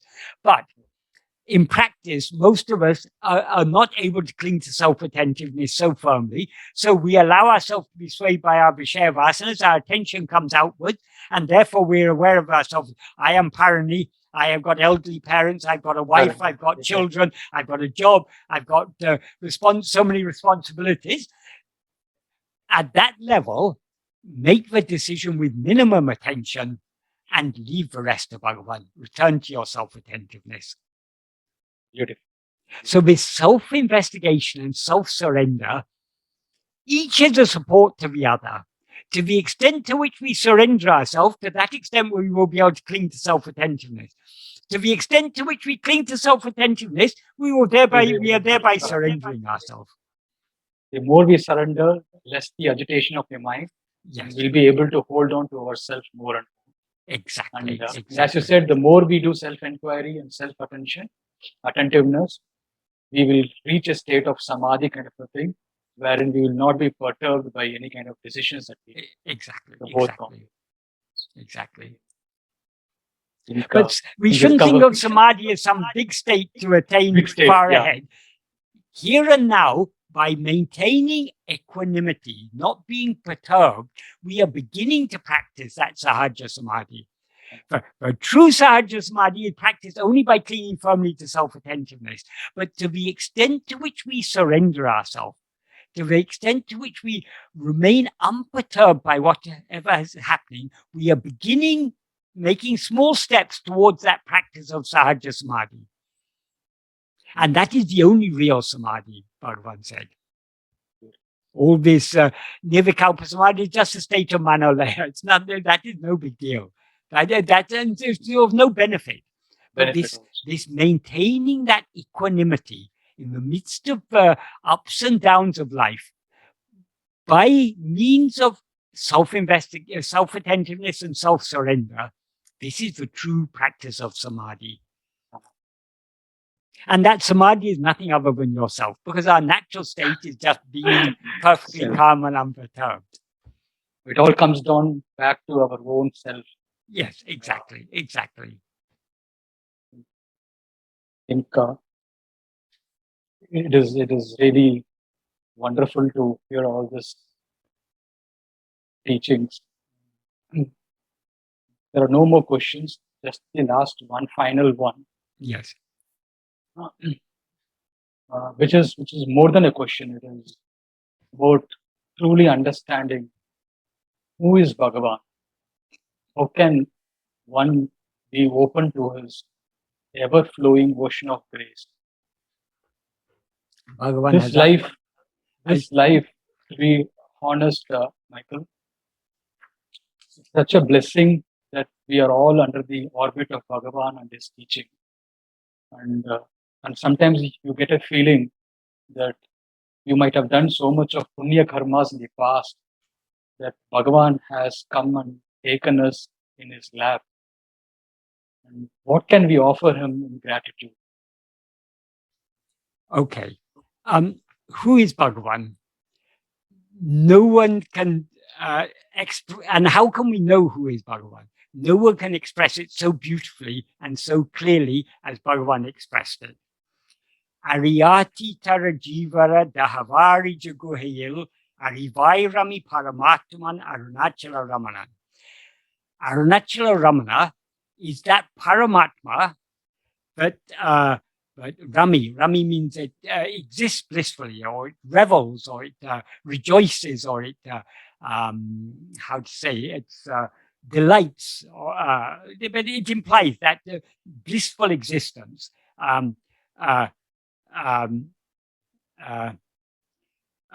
Arivai, as awareness, as pure awareness. Guhayal, in the heart, in the cave,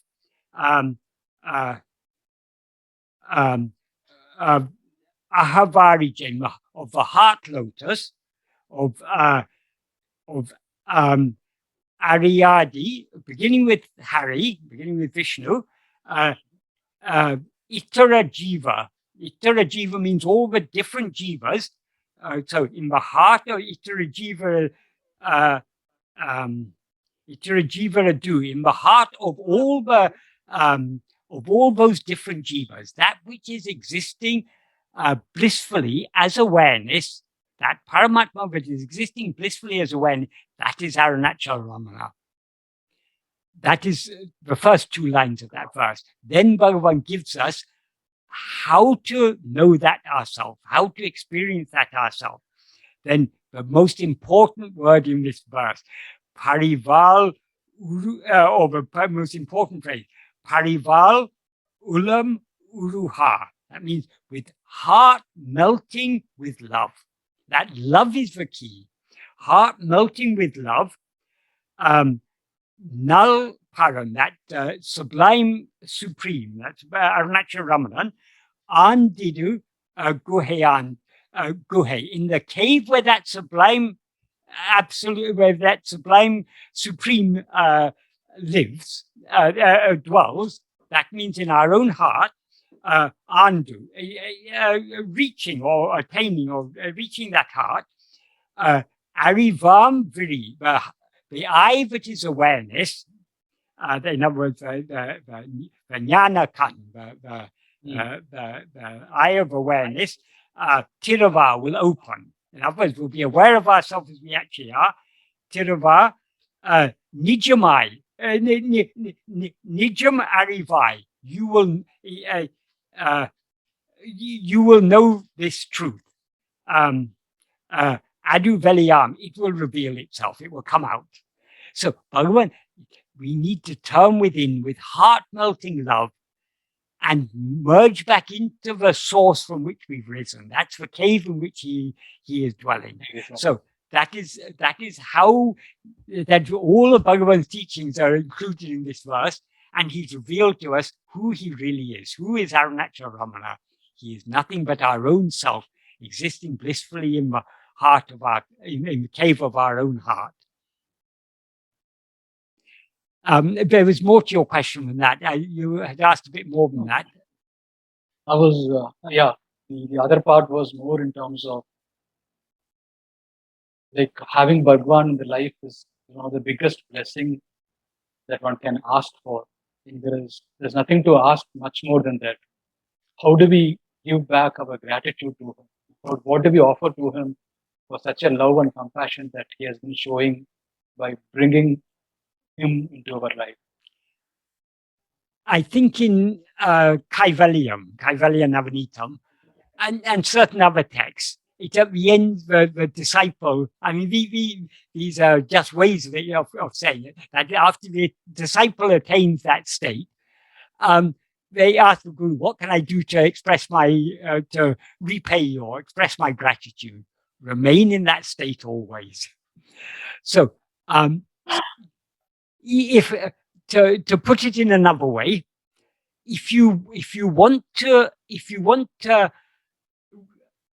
repay Bhagavan, well, of course we can't repay, but if you want to give back a little for the supreme treasure that Bhagavan has given, we must dedicate ourselves to his service. What is his service? He has explained in verse 29 of Upadēśa Undiyār. Bandha vidatra, devoid of bondage and liberation. Parasukum utravaru, inda nilay nitral undipara. Remaining in this state. What is this state? The state he referred to in the previous verse, in which he said, if one knows what is the nature of oneself, then anadi, ananta, akanda, satchidananda. Beginningless. Ananta means not just endless, it means limitless, infinite. So it has no beginning, no end, and no limit of any kind. Akanda, it's unbroken. Now that one unbroken, indivisible, whole, that beginningless and endless Satchidananda. That is the state Bhagavan is referring to. So remaining in that state, thereby experiencing the supreme happiness, the parasukham, parasukham, that is devoid of bondage and liberation, beyond all these pairs of opposites, such as bondage and liberation, abiding in that state, Indanile netral undipara, irepane nitralam undipara. That is abiding in service of God. So if you want to do service to Bhagavan, if you want to say thank you to Bhagavan, follow his teaching, be as you actually are. That is the greatest gratitude we can show to Bhagavan. That is truly serving Bhagavan. When we rise as ego, we've given Bhagavan is Āruṇācala, remaining Achala without moving in his natural state of just being. But when we rise as ego, he seemingly has to rise in the name and form of Āruṇācala, the hill form of Āruṇācala, and the human form of Bhagavan to tell us to turn back within. If we turn back within and subside back into our source, we are no longer causing any trouble to him. Of course, he's not troubled by anything because he is ever untouched by anything, but seemingly he's had to appear as Guru in order to tell us to turn back within. So the greatest service we can do to him is doing Eninum Guru Katya Varipadi Tavaradu Nadakavendam. Unfailingly following the path he has shown. That is the greatest Guru Seva. That is the greatest Irepani, the service to God. Just following his teaching. Yes. And his teaching is simple, Yes. just to turn within and Yes. remain as. Yes. And Irepani Nitral, I mean, the usual meaning is Pani there means service, Ire means God, and Nitral means abiding and or standing in the service of God, being in the service of God. Pani also is a verb that means to ordain. So Ire Pani Nitral means abiding in the service of God. It also means abiding as ordained by God. So what Bhagavan has told us to do, just be as you are. Summa iru. Ullapadi ullate ullapadi uλλllade Nāṛ. That is being in that state of being as it is in the heart is meditating on it. So just being that is all Bhagavan asks us to do. And how can we be that? We are always that. But in order to experience ourselves as that, we need to attend to ourselves. To the extent to which we attend to ourselves, to that extent do we subside. And to the extent to which we subside, we thereby remain as we actually are. Summa Irupadu. Being as we actually are, being just being. There's nothing more to it than that. It is so, so simple. All that is required on our part is willingness. That is why Bhagavan said, Bhakti is the key. That love is absolutely essential. That's why he said, with heart melting with love, we need to enter. Because until our heart is melting with love, we will never go within. Right. We will peep inside and quickly jump out again. But to really go inside and lose ourselves completely, dissolve back into the source from which we've risen, that requires all-consuming love. Thank you so much. All thanks to Bhagavan. Om Namo Bhagavate Śrī Aruṇācala Ramana. It feels like as if soaked into the grace of Bhagavan. It is all his grace, all his grace on me. And as you reiterated in the end, the only service that we can do is to remain as we are, which we already are. We just have to have the willingness to pay attention to and subside the mind back to heart. Yes. That should be our only interest in life. Slowly, right. slowly, we've got to wean our mind off its interest in all other things and be interested only in knowing and being what we actually are. And By I remember attending to once, nothing other than ourselves. and I also remember in one of the videos, the UK satsang, you mentioned that the more we stay in the heart as ourselves, even the thinking that has to happen, Bhagavan will do for us. Yes, Bhagavan is the that's what best. Bhagavan means in that 13th paragraph. He says, however much burden you place on God, he will bear all of it. He says that immediately after saying we should not give room to rising of any other thoughts. That means even the burden of thinking we should leave to him. We should leave it. He will do for us. Yes. We should cling so firmly to self-attentiveness that we thereby give no room to rising of any other thoughts. If we do so, we are putting the whole burden on Bhagavan. He has to take care of everything. If there's anything to be taken care of, that is. If we really cling to self-attentiveness and thereby give ourselves so entirely to God, to Bhagavan, we will find there is nothing other than Bhagavan, nothing for him to take care of at all. And even nothing other than that. Even the pure awareness I am, which we are. Yeah, the awareness, I am is also nothing but Bhagavan. It is not the personal awareness. It is Bhagavan who shines as I am. Yes. So when we actually pay attention to that arivu, that pure awareness I am, in the second verse of Aruṇācala Pañcaratnam, Bhagavan says, you're always dancing in the heart as I. Therefore, your name is heart. You yourself are the heart. So he is both our heart and that which is dancing in our heart as I. In other words, they're all one and the same. Attending to I am is attending to oneself, attending to Bhagavan, attending to Aruṇācala. That is the true Ramana Dhyanam. That is meditating on. It's Ramana Dhyanam, it's Brahma Dhyanam, it's Swarupa Dhyanam. They're all one and the same. Because God, Guru, and Self are all one, as Bhagavan often said.